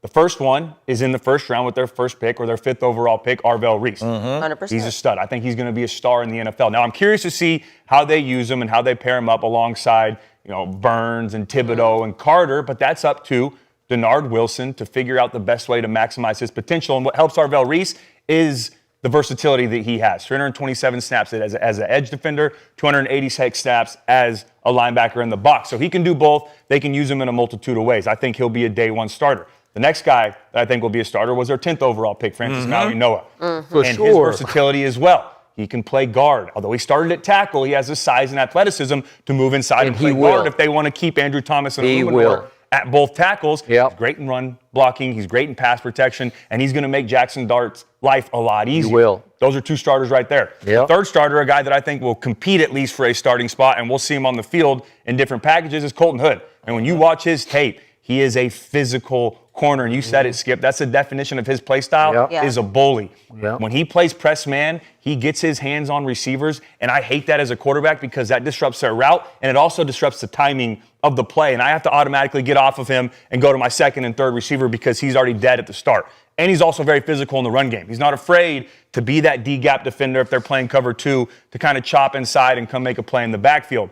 But the 4th guy, that's a maybe starter right there. Maybe. But the 4th guy that I think could be a starter and be a rotational guy, especially in Matt Nagy's offense, is Malachi Fields, the wide receiver from Notre Dame. And I do believe that because if you look at him statistically, has a ton of production, 2,500 yards and 16 touchdowns throughout his career, but they added the exact guy that they needed to add. This offseason, they went and got Darnell Mooney. They got Calvin Austin. They got those shorter, quicker guys that can play in the slot. They just needed a physical threat opposite of Malik Neighbors. Neighbors is going to get the majority of the attention when you're playing an opposing defense. He's going to get the double coverage. He's going to get, the man-to-man with the safety cheating to his side. You need a one-on-one player that can win on the backside like Malachi Fields is. He's 6'4", 225 pounds. He's great with his catch radius, but he's also one of the best 50-50 catchers in the draft this upcoming year. So I really believe they addressed areas that they need to address. You could argue maybe 5 starters. If you look at their late round picks, Jack Kelly out of BYU, maybe not on defense, but he could be a special teams guy as well. That could come out there. Well, it might count 3 phases, but no, I think they did get a lot better in this draft. I would say that they were a team that improved the most throughout this past weekend, and I think they did add 4 guys that could potentially start this year for their team. I agree with that, and more on Malachi Fields. Yeah. Every time I watch Notre Dame, they're a running football team because they got 2 first-round picks rotating at running back, right? And Malachi Fields didn't get that many targets, but at least twice a game that I would watch, he would have a highlight catch because he's 6'4" and a half. Yeah. And he's physical, and he's a long strider and a loper, so he's not a speed demon, but he looks covered and he's not covered. No. And he's going to be their second receiver to Malik. I agree. I think so. I think he could be. He'll be their second receiver outside. Now, in the slot, I think Mooney or Calvin Austin might be more of a target, especially with the RPOs So they when run. they go 12 personnel, it's going to be Fields and Neighbors. I think it could be. I bet money it don't. Who do you think it's going to be? It's going to be Slayton and Neighbors. I don't know. I think Or it's going to be Mooney and Neighbors. Slayton and those guys. Because Mooney play both. Mooney don't just play the slot. He doesn't. He play outside too. He does. You know what I'm saying? Yeah. So, But with Matt Nagy, they run a ton of 11 personnel. They're gonna live in that Even with 11 RPO world, personnel, West Coast offense, and they're they gonna deep. So my question Okay. of the NFC East, Yeah. from last year's records to next year's, which team is going to win more games? Whose record is going to improve the most? Well, I mean, I think the Giants. Giants, I I do think the would- Giants. I But they would went agree 4 with last you. year. I think. Yeah. I think they not could hard get, to win a little more than 4. And you bring in John Harbaugh. A lot. The new thing nowadays. How many is the Cowboys win? Cowboys won 7. How many? 7, 9, and 1. So they won 7, 9, and 1. And we just said we believe they can win 12 games, so they go up 5. I said 11. 11, okay. So was it 4 more wins. extra games? So you believe the Giants will be 8 and something? I think the Giants could potentially get to 10 wins. I think they could get double-digit Wow. wins. I do. I believe that. Because right now, they have a lot of young core pieces in place on both sides of the football. They're building their roster. They got to stay healthy. With What did they So do the to young address the pieces- run But game? also the biggest What did question. they do to address the run game on defense? They brought in Edmonds, Arvell Yeah, Reese. Who's the D lineman in the middle? Are you saying They because got they a lot lost of Dexter edge? Lawrence. Lawrence? Yeah. Yeah, that's why. That was another reason. Arvell Reese and Edmonds, they can do all they if they don't have that up front to keep people off of them or to disrupt that. It Agreed. won't matter. And it's very difficult. And that's nearly my only impossible thing. to That's replace. my only thing because they drafted Reese, which I believe is talented, but they took him at 5. But my biggest thing with them last year, Gerald, was they had Dexter Lawrence there and they still struggled in the run game. Dexter Lawrence would take the double That's team. fine. I know, They but could the pressure up, scheme- but what did they the not scheme have? also They didn't completely have a linebacker at the second level when Dexter Lawrence played two Okay. gaps and took on the that's- double team. And that's what to I'm saying. fill So and how tackle. did they address addressed that? How? By getting Arvell Reese, by getting Edmonds. Who's by- more important, the guy right here or the guy right there? I think they both are equally important. Who's more important, the D tackle who everything starts and stops with him, or the guy behind him? Okay, so if we say Who was more important, Ray Lewis or Tony Siragusa? Or Gerald McCoy. or Gerald McCoy. Yeah. And It I'm was Saragusa because Are he you kept buying- all the people off Ray. Hey, a lot of people argue right there. I'm gonna- A lot I'm of people gonna- gonna say Ray. Ask it ain't Ray. matter. Ask Ray how much Goose did for him. Hey, and I'll take a backseat to this because you were one of the best defensive tackles to play the game. So I hear what you're saying. Just when I watched the Giants last year, Dexter Lawrence was doing his job. He was the third most double-team defensive tackle in the NFL. He was the first most the year before. Right. They still struggled to stop the run because they didn't have that second I'm level. not disputing that. I'm help them saying, make but the what play. did they do to address it? They got Reese, which is that's fine. Reese is going to be a really. But then good they got player. rid of Lawrence. So Yeah. Yeah. No, I hear you. That's what I'm saying. So they like. And then at 10, So they went now back. we just Yeah. sit there like, God dang, what do we? I hear you. I hear you with that. So that's why I would have. I'm gonna take Jordan Tyson at 5. Mm-hmm. Then you still at 10, you can still get your other guy, or you can still get Caleb Downs was still sitting there. You know what I'm saying? Like if I'm going, because you need somebody opposite neighbors. So at 5, I would have took Jordan Tyson. See, but I don't think with Arvell Reese sitting at 5, he's too damn good to just say, all right, man, we're going to, like, that's a value pick right there. For a team that needs to address value defense. pick, I agree with wholeheartedly. But remember when we was talking about like the best player in the draft, and we was saying Jeremiah Love because of what he is at his position and what he can. That's why I feel like Jordan Tyson, he come in, there's no question mark. We know who he is, plug and play. We just got to figure out how we going to draw it up for him. Arvell Reese is still a question mark, as talented as he is. So that's why I'm saying pick is fine, but if I'm the Giants, I'm taking Jordan Tyson right there. You still got all these options sitting at 10. Jordan Tyson at 5 is pretty crazy. You go get him at 5 right now. But you that's don't, a day one starter. So is Arvell Reese. Arvell Yeah, Reese is a but day one how, starter. though? So is Francis Mauigoa. He's a day one That's starter what they Right, starter. but where did they draft him? at 10. That's what I'm saying. He's still going to be a 10. But now we got Jordan Tyson But, and him. but that's all hindsight. They don't know if they take Jordan Tyson at 5, they're going to, if it was Caleb Downs, they're not going to be able to get the defensive player. There's no guarantee he's going to be available at 10. He ended up being available at 10. Now, a lot of people, Skip talked about with the mock, didn't think he would. But with their plan, it was clear. We just lost Dexter Lawrence. We've got to still address the front 7. We've got great edge rushers. Let's get a linebacker that can do both. Yeah. And then we'll go get a luxury pick, which is an offensive lineman that can help Jackson Dart and start at guard next year. But remember when I said what they pick at 5, you know they're going to prioritize. You're going to see what they prioritize. And Harbaugh being a defensive guy, I said I'm pretty sure they're going to go defense. And they should. And, you know, I think they should. The Giants did good, though. Cool with it. I just don't think I'm they cool with it. improved the most. the most. Well, because You know what I'm I saying? think me and you thought like everything, Yeah, and they kind of just did draft. Yeah. I'm looked at it thinking through the whole draft lens. offseason. Yeah. But to that point, if we want to talk about everything, they did just bring in John Harbaugh. They did. Yeah. The trend and nowadays- Likely, Yeah. and Edmonds. Yeah. But they lost Dexter Lawrence. That was did. just a major piece for me. That was the determining factor for me. Well- if they would have kept Dexter Lawrence and did all that, I probably would have said the Giants. Yeah, Okay, I probably would have. why isn't anybody criticizing the Giants for passing Caleb Downs twice? Because he's going to be a Hall of Famer. So In you my pass him opinion, twice. Am I right? Well, that's what you That's told me. such a very- They- I'm just asking. But I Yes. just said they could have. I just said they could have got him at 10.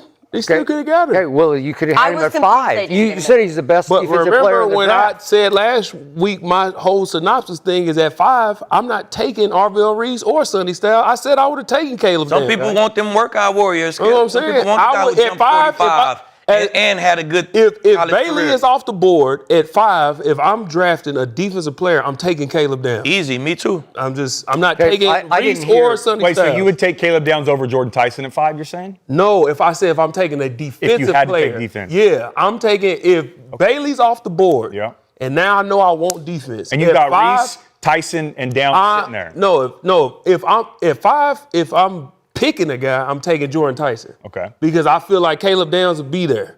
But you're saying But if I'm defense taking specific. defense, Okay, I'm gotcha. going to get Caleb Downs at 5. Yeah. Okay, well, I asked the chat about who improved most from the draft, not full offseason, and they went with the Cowboys. So there is that. They like By the way, real A lot of quick people point like too. Malachi Lawrence. Yeah. Okay. Speaking of that podcast we opened the show with, the Bleacher Report one. Yeah. Remember, Malik Neighbors that night on that podcast questioned why the Giants Took Arvell took Reese. Arvell, saying, "What is he?" Well, we have. Who we gonna Who did he play say him he wanted? Yeah. Caleb Downs. I'm telling you. John He- Harbaugh actually responded to And that. he did, and he said, "I'm going to show him Yeah. what." He said what he we showed can him. do." Yeah. Yeah. And that's my whole point right Yeah. there is obviously Malik Neighbors isn't in the meeting room with Denard Okay. Wilson and John Harbaugh and the decision makers because they're not going to draft a guy Yeah. 5th overall just off of value. They're drafting him because they have a plan for him Right. and they know how he's going to fit in their scheme. It's just up to them to maximize his potential, and I think they will.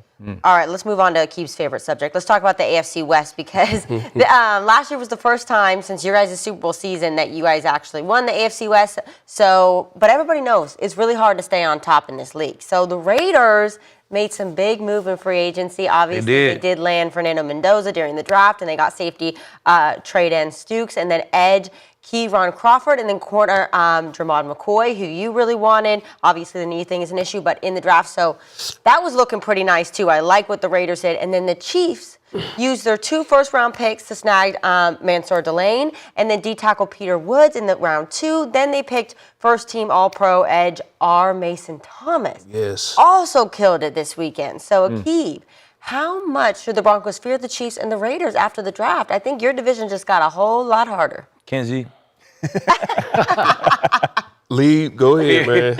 Fear is crazy. Yeah, that's ridiculous. Come We on. are the big dogs Give in me the a little. AFC West. Like we are the team who's returning about 20 starters. You know what I'm saying? We are the team who drafted Jalen Waddle first round. You know what I'm saying? We are the team who's bringing back our entire defense.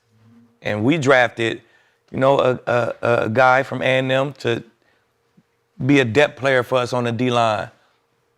And Jonah Coleman, the running back we drafted, I'm telling you, you better watch out for him because he's a tackle-breaking machine. He's 5'8", 220. He's just a tough tackle, period. So JK ain't been able to stay healthy.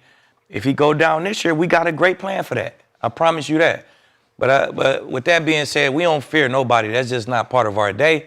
But the Chiefs and the Raiders, they both did get better.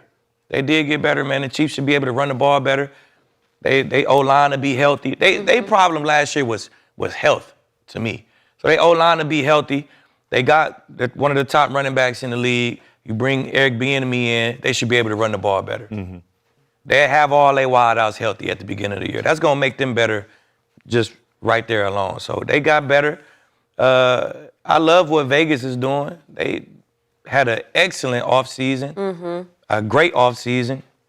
Then you add Stoops the ball hawk and McCoy the ball hawk to that defense. So I love what they doing. They like a year or two away. 2027, 2028, they'll be ready to go. You know what I'm saying? I think that's gonna be their window. But right now, man, it's our time. It's our time. They fear us. If anything, they fear us. You know what I'm saying? So fear just not part of Denver Day, man. We don't play like that. So we looking forward to it. I don't have a lot to add to that. That's why when I read it, I'm like, fear. Come on now. What do you always say draft picks are? Question marks. Question marks. What is Denver? They ain't no question marks. And then they brought in their first round pick, Jalen Waddle. They Lieb said it all, man. We're in the AFC chip, man. We bringing back our whole organization is here. You guys want to cuddle today? You guys I'm just saying. So you seen Denver have a rookie quarterback and make the playoffs. Okay, and we said, okay, let's see what they can do. Defense was legit. Okay, top 2 or 3 in that season. Last year, you say they was number 1. But you seen the growth and experience that they gained from making it to the playoffs. Went all the way to the AFC Championship and was an injury away from being in the Super Bowl. So they stay healthy and they got better on offense. And then you got these other teams that drafted, but this team is bringing everybody else back with more experience. They went in the first round. They took that all the way to the AFC Championship. Imagine what they can do this year. We got the best O-line in football. They not fair. Everything is in place, man. They not fair now. We lacking no camaraderie in Denver. Yeah. Cody, what do you think? Now, these boys are on the little... I agree. I think fear is a strong word. I don't think anybody fears anybody in the NFL. But I will say word. I think Denver should be very worried about both of those teams. Kansas City right now and then Las Vegas in the future. But if you look at Kansas City, I thought they had a very good draft. They went out and addressed positional needs. They got Dwayne. They moved up. A lot of people criticized them for trading up, said they didn't need to. Bullshit. If there's a guy you know you want is going to improve your football team, do what you have to do to improve that. They had to replace Trent McDuffie. They had to replace Jalen Watson, who are now both with the Rams. They did just that. I really like R. Mason, man. I think he's a good player. I think he's going to be a lot better than people predicted. I think Peter Woods is the best D tackle in the draft, too. Yeah, Peter Woods, too, up front. He's legit. I don't think people underestimate his athleticism, his ability to rush. And who does he get to learn from? One of the best to ever do it, in Chris Jones. Spags. Spags is going to find a way to utilize him. The one guy, though, on this draft, my sleeper pick for Kansas City, Emmett Johnson from Nebraska, man. I watched him play last year. I watched a lot of his games. He is going to be a stud in the NFL. I know they got Kenneth Walker. He'll be their number 1 guy. But right behind him in that offense is going to be Emmett Johnson. He's a good football player, and I think he's going to make a lot of plays for them.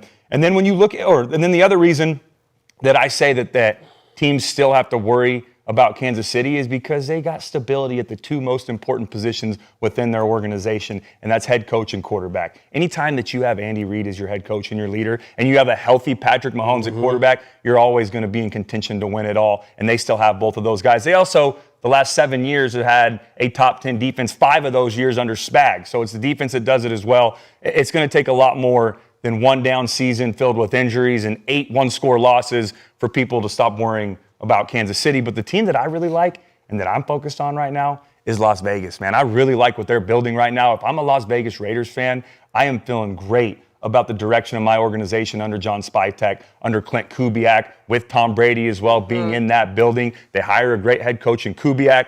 They do a great job in this offseason in free agency, adding a lot of key pieces on both sides of the ball. Young, talented players that could be key pieces for a long time. And then in the draft, they go get their franchise quarterback in Fernando Mendoza and then continue to make great picks the next 2 days as well. So I think Las Vegas is still a year or 2 away. They are. But I wouldn't be surprised this year, Aqib, if they steal a couple divisional games. Maybe against Denver. You don't think so? That O-line ain't quite there yet. Man, I think they got the bomb, but that O-line ain't quite there yet. It's like knock us off our square. I said worry. That O-line ain't quite there worry yet. Would be, I'm worried they can knock us off our square. They not worried about that. Man, and the Chiefs going to be the Chiefs. I think Las Vegas will steal a couple divisional games. I think they can. They're capable of getting one from each team in the division. Now, Denver's obviously the top, even though I think the Chargers are my favorite to win the AFC West next year. Yeah, but Cody, we talking about winning the AFC West. Yeah. The Chargers. Not win a couple games, win the West. You picked the Chargers last year too? No. Oh. Last year, I picked Kansas City. You picked Kansas City? Yeah, preseason. Wow. So you But was dead ass We're gonna wrong dive last into year. that. Hey, we did a topic earlier already about this. But no, I do think Las Vegas is a year or two away, but I think they're going to surprise some people. And win Nah, some they games are. this They year. looking I think good. they'll steal a couple Yeah. AFC They looking West. good. They The window whole is division, coming. I just think, moved up. Yeah. So back to your operative word, fear. Yeah. He won't admit this, but deep down in the recesses of his Broncos-loving psyche, he fears the Kansas City Chiefs. How you can you still not? do. You just fear them. I hear it in your voice. Mahomes is still there. Kelsey's still there. Big Red is still there. Spags is still there. And you fear them because they've proven they should be feared, right? Right. Okay? And I think thing. you just do. And they did have a really good draft. They did. Yeah. You just look at this and you say, wait a second. You love Monsieur Delane, right? He a starter. Will he step right in and start day one? He will. Okay. And The other you ones love are Peter backups. Woods. And He's he'll- not gonna step in and start. who? Peter Woods. I think he ain't gonna be a starting nose guard Well, I for don't sure. know. He ain't gonna Hey. take Chris Jones' spot, but you know, this is underdogs. I just put the money where my mouth is. But when you That's have a what I great do. roster like Kansas City has, you don't need necessarily That's what I'm starters. You saying. need So contributors. So why would we not gonna fear no guys who they coming in as backups? He's gonna be a backup. R. Mason, good as he is, guess what he gonna be? A backup. No, he won't. He'll be a rotational rusher. He just That's will. a backup, Skip. Okay. A rotational rusher is a backup. Hey, that's a Well, nice I way mean, of saying Hey, it, though. that's what I'm saying. Well, Monday Okay, Night will- Football, will- if will they he don't, be if they don't a- announce you are a backup. Woods and R. Mason, they'd be backups. Okay, Why would will we R. worry about Mason backups? have 6 or 7 sacks this year? I bet he does. Because they'll put him out in that wide 9, split him out, Yeah. and make him D gonna Ford, rush well. you know? Huh? he's gonna rush well. Yeah. Oh, God, he's just... We definitely ain't fearing no backups. So Okay. so you Well, could he's not say a Delane backup. and then just leave it at that. Them other guys ain't starting. Yeah. And then quickly to your point about the Chargers. So I watched them draft 4 offensive linemen because Justin Herbert went down a career high 54 times last year. So I think Slater, when he come back, will Alt be back? Alt, Will they? yeah. Okay. Now you got Mike McDaniel calling the offense. Okay. And you drafted 4 new guys, so you're doing what the Browns are doing. They're just restock. They're going to be double at each position. You know, backup. They're going to be stacked across the offensive line, and they're just saying, Justin Herbert, you fear him at all? I don't know. Maybe you don't. I'm not the biggest fan, but you're laughing at him. Aqib, I'm laughing at the You fear. got to use a different word than I'm fear. laughing You at said the fear, that bro. Mike Like, McDaniel's call. You didn't even bring up the Chargers. Huh? You didn't even bring Yes, up the yeah. Chargers. Chargers weren't in the topic. I didn't. Yeah. they know we don't fear the Chargers, I guess. Like, Okay. And then they just know we don't fear them. Didn't the Chargers beat you guys last year though? Yeah, they did. Hey. On They some did. Wookiee flag field goal shit. And then back to the Raiders. If we're back to the question you asked about the NFC East, who improved the most? Well, Yeah. well, obviously the Raiders did because yeah. they had the Yeah. first pick in the draft, right? Yeah. Oh, yeah. Oh yeah. Okay. If Kirk Cousins starts every game next year, which I think he will. I'm going with what they've said and what he said. He says if it's a competition, he's trying to tell you, I'm going to win the competition. Well, if he does start all the way, they're going to win 9 games because they just got too much talent. I agree the offensive line could be suspect and you could get them there, but talent is spilling over everywhere because they won the offseason. They got the best center in football, right? And that's gonna, and you know what, Skip? Okay. That's so important because he's gonna put them in the right Okay. position pre-snap and make the right calls. That's half the battle alone. But he Okay. can't block. He can't, but he needs. Can't block the edges. No. But he's got to know And the the four A-blocks and techniques. where to send the O-line. There was a lot of unblocked guys last year when you watched the film. That's why Ashton Jinty struggled. He's going to correct a lot of those pre-snap Okay, all right. And then they got Jalen Naylor. I'm telling you, he is really good. He jumped off my screen every time I watched the Vikings, and they went and got him. And then on defense, they go Quay Walker and Nakobe Dean and Kwity Paye. I mean, these guys can play. You know, they're going to get better faster. And then I brought up a week ago, Traden Stukes. So they steal him in the second round. And the infamous quote from the Adam Schefter piece last week was, he quoted some GM as saying that Traden Stukes is going to be better than Caleb Downs. That's what the guy, and you can say he should be fired for that comment, but that's what he said because of ball production, ball skills, anticipation. He had like 6 or 7 picks. Yeah, okay, but he, Caleb Downs had like 4, so that's Okay. a lot of production. all right. Well, we'll see. What the fuck? And then They got Jamad McCoy. They traded up to the top of the 4th round and got him. And That was what if his knee? Remember, he missed a whole season with that knee. What if it's okay? What if he can play? You don't think he'll step in and start playing? I think he And will. what if he can't? I think he'll definitely step in and start for him. And I think his knee going to be straight. All right, and then finally, you mentioned him, your 4th round running back. He's a load. Going to be a problem. He's a downhill load because he runs so low and so powerful, and it's just when I watched, he just looked From nasty Arkansas? to me, huh? Washington. From Arkansas, yeah. No. I'm talking. That's Jonah Coleman. That's for Jonah them. Coleman. But the Arkansas kid, the Raiders stole in the 4th round. Yeah. That's what I thought you were because talking about. He Mike played- Washington Jr. Oh, yeah. He's good. Listen, Mike Washington Jr. goes, what's he weigh? 6'1", 223. He ran 4.33. And he and Taylor Green was why I kept watching Arkansas Man, last year, 52. because they were just fun to watch. And they didn't have much offensive line. But if there's a crack for this kid, he is a home run hitter because he can flat fly. Yeah. And the Raiders got him, and he and Genty, maybe he gets some snaps, as a change of pace. I don't know. He's going to be on the bench. Well, we'll see. Well, you But- saw how much Kubiak used, Charbonnet and Yeah, Walker that's back. right. Yeah. Y'all right. Y'all making. Okay. Y'all keep naming Y'all all these just bench making players. all these. Okay. You said the Raiders are 1 or 2 years away. Right? From being legit Yeah. AFC contender. Okay, we're talking about next year. All right, so the Raiders out of there.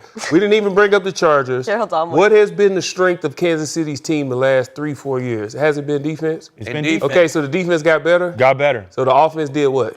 The defense ain't really get better. Because they traded their. The So- defense, so wait, the I'm defense, just the saying. defense replaced what they lost. There- Yes, that's okay, what I'm there you saying. go. So That's Lee, That ain't so getting if we better. say- But they still have so Lee, Stag, let's who- say they stagnant. They just stayed the same. What changed? Yeah, but that's what the Chiefs do, though. We talked about it before. They don't pay corners. Yeah. They draft And guys, that's fine. plug and play But them, why and still should get better. the and stay Broncos the- be worried if nothing changed? What changed? Because they still right guy. have Andy Reid. They still have Patrick Mahomes. They brought But in why Kenneth should they Walker. be worried? So we Do was you know worried why the last Chiefs? year. You know why the Chiefs have been looking like normal? It's because people don't fear them no more. That's what I'm saying. Man, Understanding who a team is and fearing them is I never two said different fear, things. though. I just said worried. Yeah, they should be worried. about Understanding Chiefs. who a team is and Chiefs are- being the worried Chiefs are- is two different things. The Chiefs are average outside. That's why we don't fear them. They are average outside, bro. We don't fear Worthy or Thurgood. What's his name? I don't even know bro name. Oh, Taekwon Thornton. Thurgood. Rasheed Rice? Come on, bro. We don't fear them. Rasheed is inside. He is an inside player. He don't go You're outside. talking about Z and X? Yes, outside receivers, bro. We put Moss and Surtain and we let them rock and we jam this middle versus the Chiefs. That's why we so good against them And boys. Kelsey is a We legend. dominate We them, bro. understand that. We understand Kelsey's a legend, but he leave is him where he backside is by right himself, we now. gonna leave a corner The on. biggest Time is issue. done. The biggest issue with Kansas City last year was Running the ball. couldn't run the ball, but they addressed that. They went and got Kenneth Walker. This Emmett Johnson kid, man, he had 1,400 yards They and went and got 12 Eric touchdowns Bieniemy. last year. And they got Eric Bieniemy to come back and say, hey, we need to fix this shit because Patrick Mahomes is our leading rusher multiple times last year, and he's going into year 10, and he can't keep doing that. We don't want him to run around That's and go the take best hits. thing they did We the got to whole be able to offseason. turn around So and hand should the we football. understand that Kansas City, we understand they still Kansas City, Yeah. or should we be worried? That's Yes. the question. Should we be worried about, or should we just know, hey, Or should listen, they be worried about us? Yes. Agree. Yes. If the question was, So should- everybody should just be worried about everybody. in the division, yes. In the AFC, worried? I Sure. think the AFC West will have 3 playoff teams next year. I think the Chargers, the AFC Broncos, tough now. and the Chiefs are AFC, all yeah, capable and of that's going fair. to the Yeah, that's a playoff. fair If we're assumption. talking about different divisions, no, I wouldn't say each team should be worried. the North about, not gonna have 3. We'll see. They could. I'm just saying, like I'm we, just saying these teams are capable of having at least 2, multiple teams in their division go to the playoffs. Yes, you should be worried about the other teams in your conference. Everybody's getting better, man. Listen, I always Kansas City's just going, as long as Andy Reid and 15 is there, That's what I just they said. always gonna beat the Exactly. contenders. That's what I said. But that don't mean we should be worried. We just understand they're one of the teams we got to go through. They don't make you worry. It's just like if you're great at what you do, No, fuck you worried. great. Like Fuck worried. The question was fear. Do we fear? I said no. And nobody's what are we fearing. talking about We don't here? fear anybody, but yes, I wouldn't What are we talking about concerned, here? worried, Skip? focused, prioritizing. I'm focusing on the teams that are in my conference or in my division because that's what I got to go through to get to the playoffs. Yes, you should worry about these teams that are getting better. No, Cody, listen, I didn't win much, but individually. I didn't either, bro. But individually. I did. Yeah, you individually, I was pretty decent. And I went against a lot of all-pro offensive linemen. I was never worried about none of them because I was great. I understood he's an all-pro, so I got a tough day ahead of me, so I need to make sure but I'm not worried about nobody. When you are the top of the top, you're not worried about nobody. You understand Kansas City's Kansas City. Understand. There Josh you go. Allen's still somewhere floating. Lamar gonna shake back. All these people, whatever. We ain't worried about nothing because we are us. Okay, how about this? Are you thinking about them? Are you focused on, hey, they're one of the contenders we're going to have to go through. Huh? All right, we found out these big, strong, massive men don't fear. I got one last point back to you and your Broncos. We didn't really talk about what they did and didn't do. So they traded the 30th overall pick for Jalen Waddle. Yeah. And more. But they did trade a late first round pick. So you could have sat home, you could have stayed there, and you could have taken Denzel Boston with that pick. We ain't want him. Okay? And he's a better Cortland Sutton to me. He's just as big and a little faster, a little more of a red zone problem.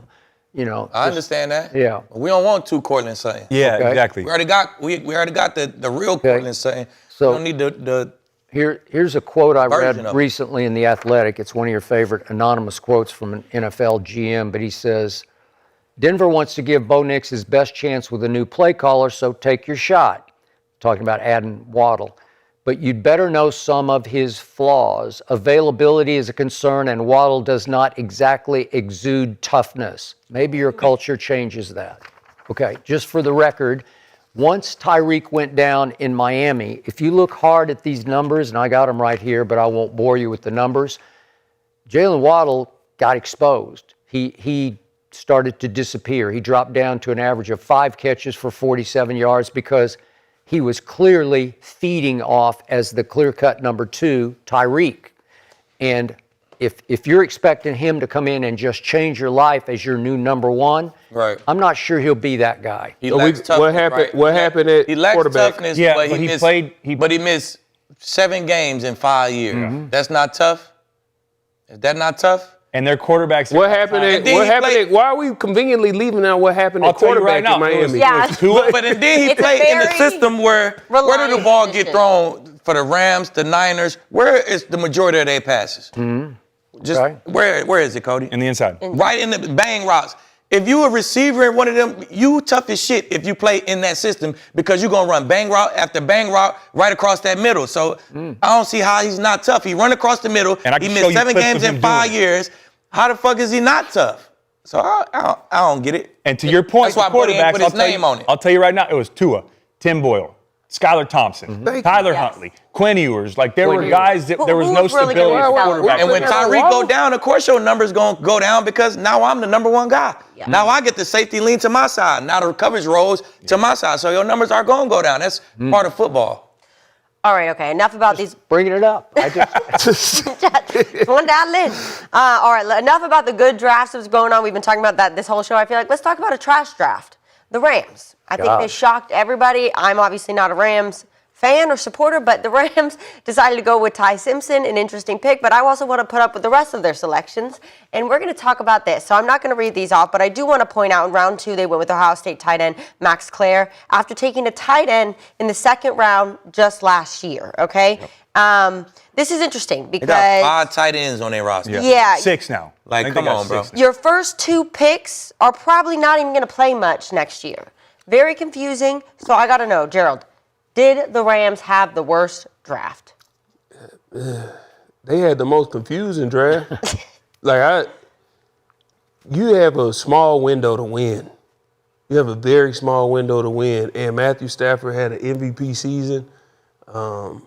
And you had a lot of need where you was missing certain stuff. You know, you couldn't field a punt. There was a lot of things that need to be addressed. So in the first round, you go get a quarterback that ain't no telling when he go see the field. And then you got 17 tight ends. I don't understand it. I don't know what the mindset behind it was. Sean McVay clearly didn't, because you can see it all. Like, he couldn't hide how he felt about the draft. He tried his best to, keep a straight face and, oh, yeah, we can't wait to get you here. But you could clearly see he was like, man, what the heck are we doing? Cody just said it. Same page. Everybody's getting better. Yeah. Everybody's getting better. And this draft, I just don't see where the improvement happened. So it's definitely the most confusing draft.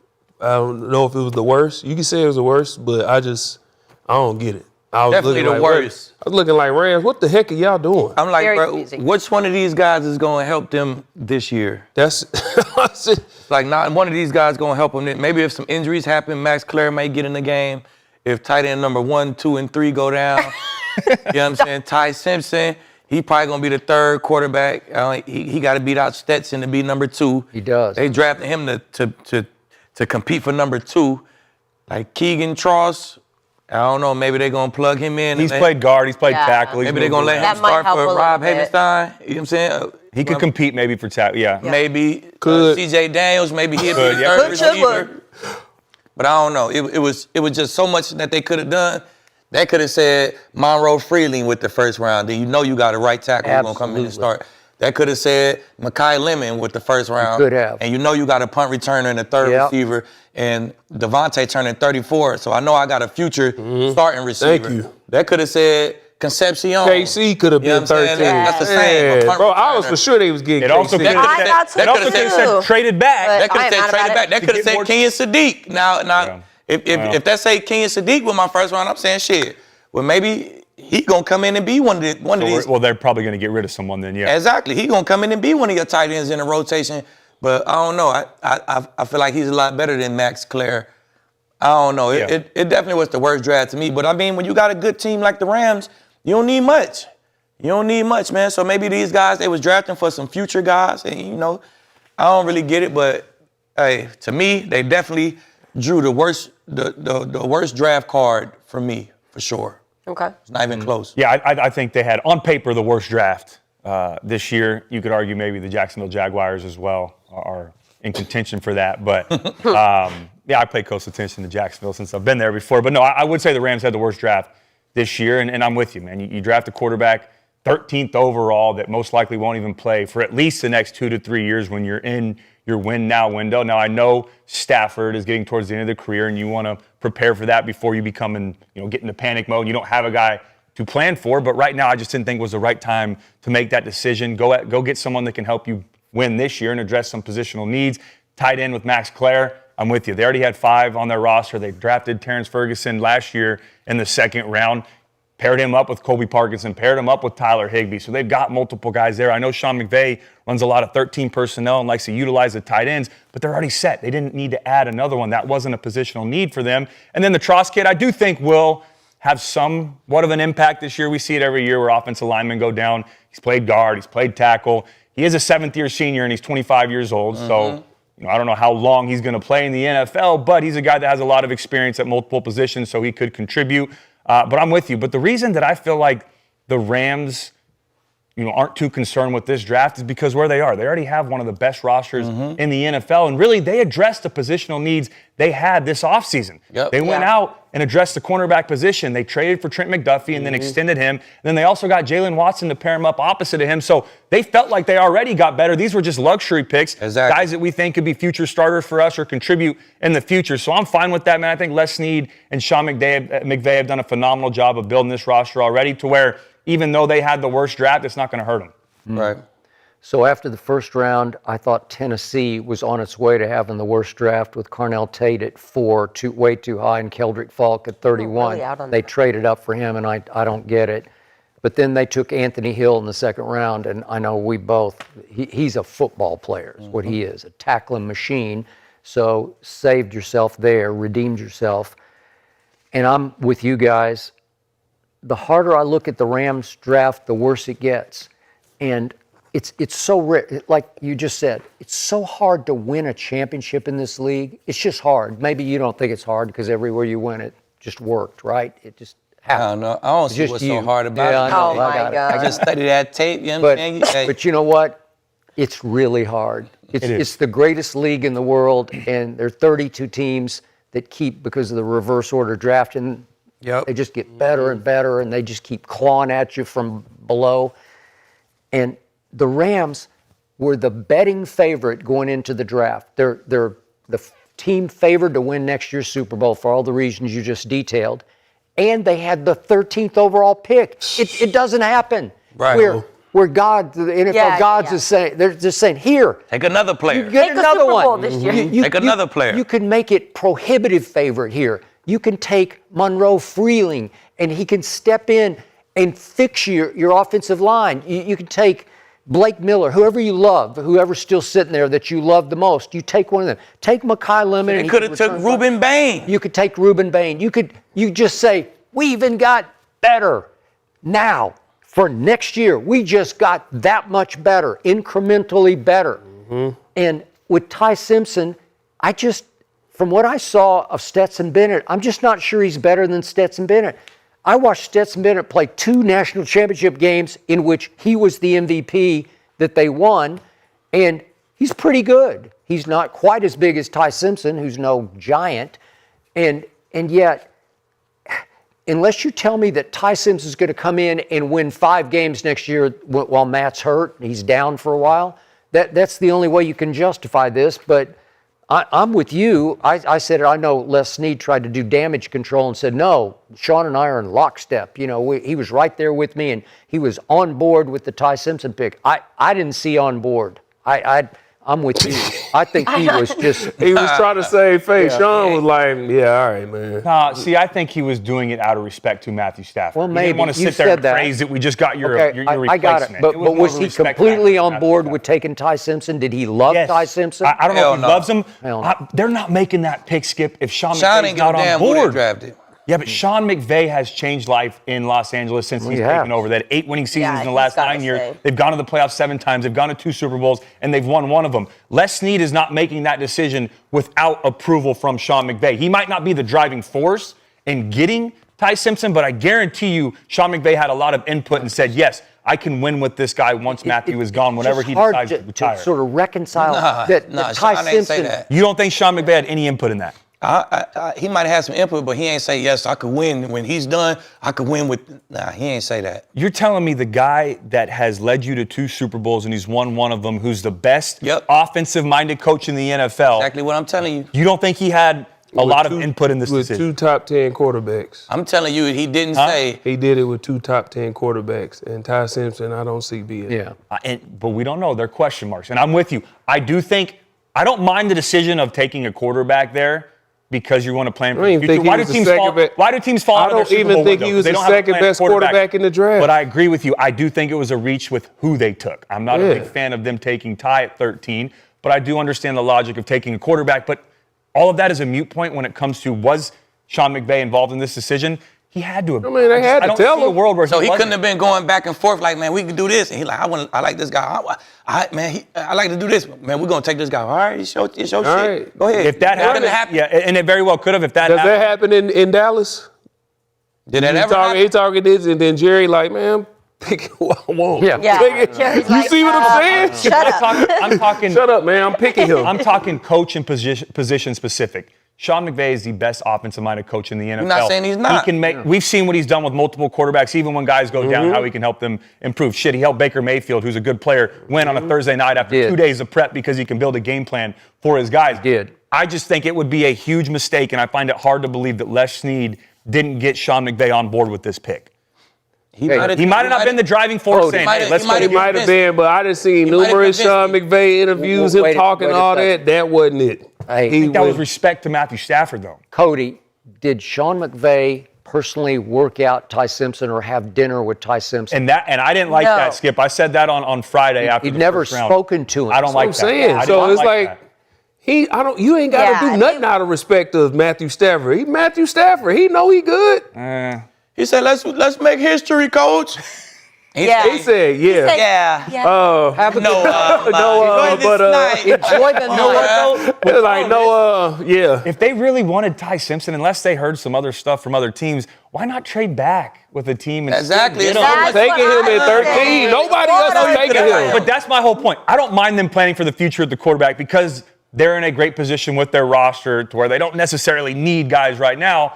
It's just who they took and where they took them. They don't like none of these It's finna be at least 7, 8 quarterbacks next year. Am I right? But they don't like none of them. But see, there's a standard in Los Angeles where they don't ever anticipate being in a position to draft those guys. But you could. ever But you again. can't. All right, we could draft Ruben Bain, right? Yep. And then we see what Ruben Bain do, right? And then shit. Okay, now we got trade Verse, him. Young, and Ruben Bain. I could get a first-round pick like that. And get me another quarterback. Or you're that's saying perfect trade plan. and get a guy. Yeah. Yeah, that's I would take would you the not best give? guy Would you in not the get a first. first-round pick Yes.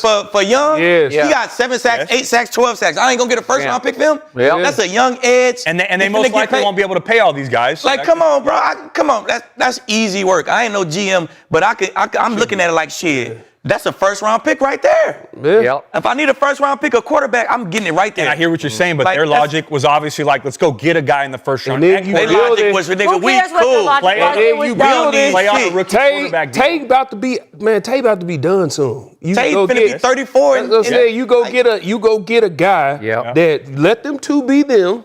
Bring in a guy that can just. This is all we need you to do right now. Turn but punt. pretty soon, Be the number 3. he gonna be, and then we slide you in, and Yeah. I agree. I agree with the logic. I'm And just I telling you, think we I was both are. responding I don't to your believe. comment. I think we both agree. We don't believe Ty was the second best quarterback in. But Yeah. I if don't anybody think could have a terrible draft, It's the still Rams. be out. And they Yeah, were they still could- They got yeah, a yeah. stacked That's ass favorites to team. win the So Super Bowl. Yeah.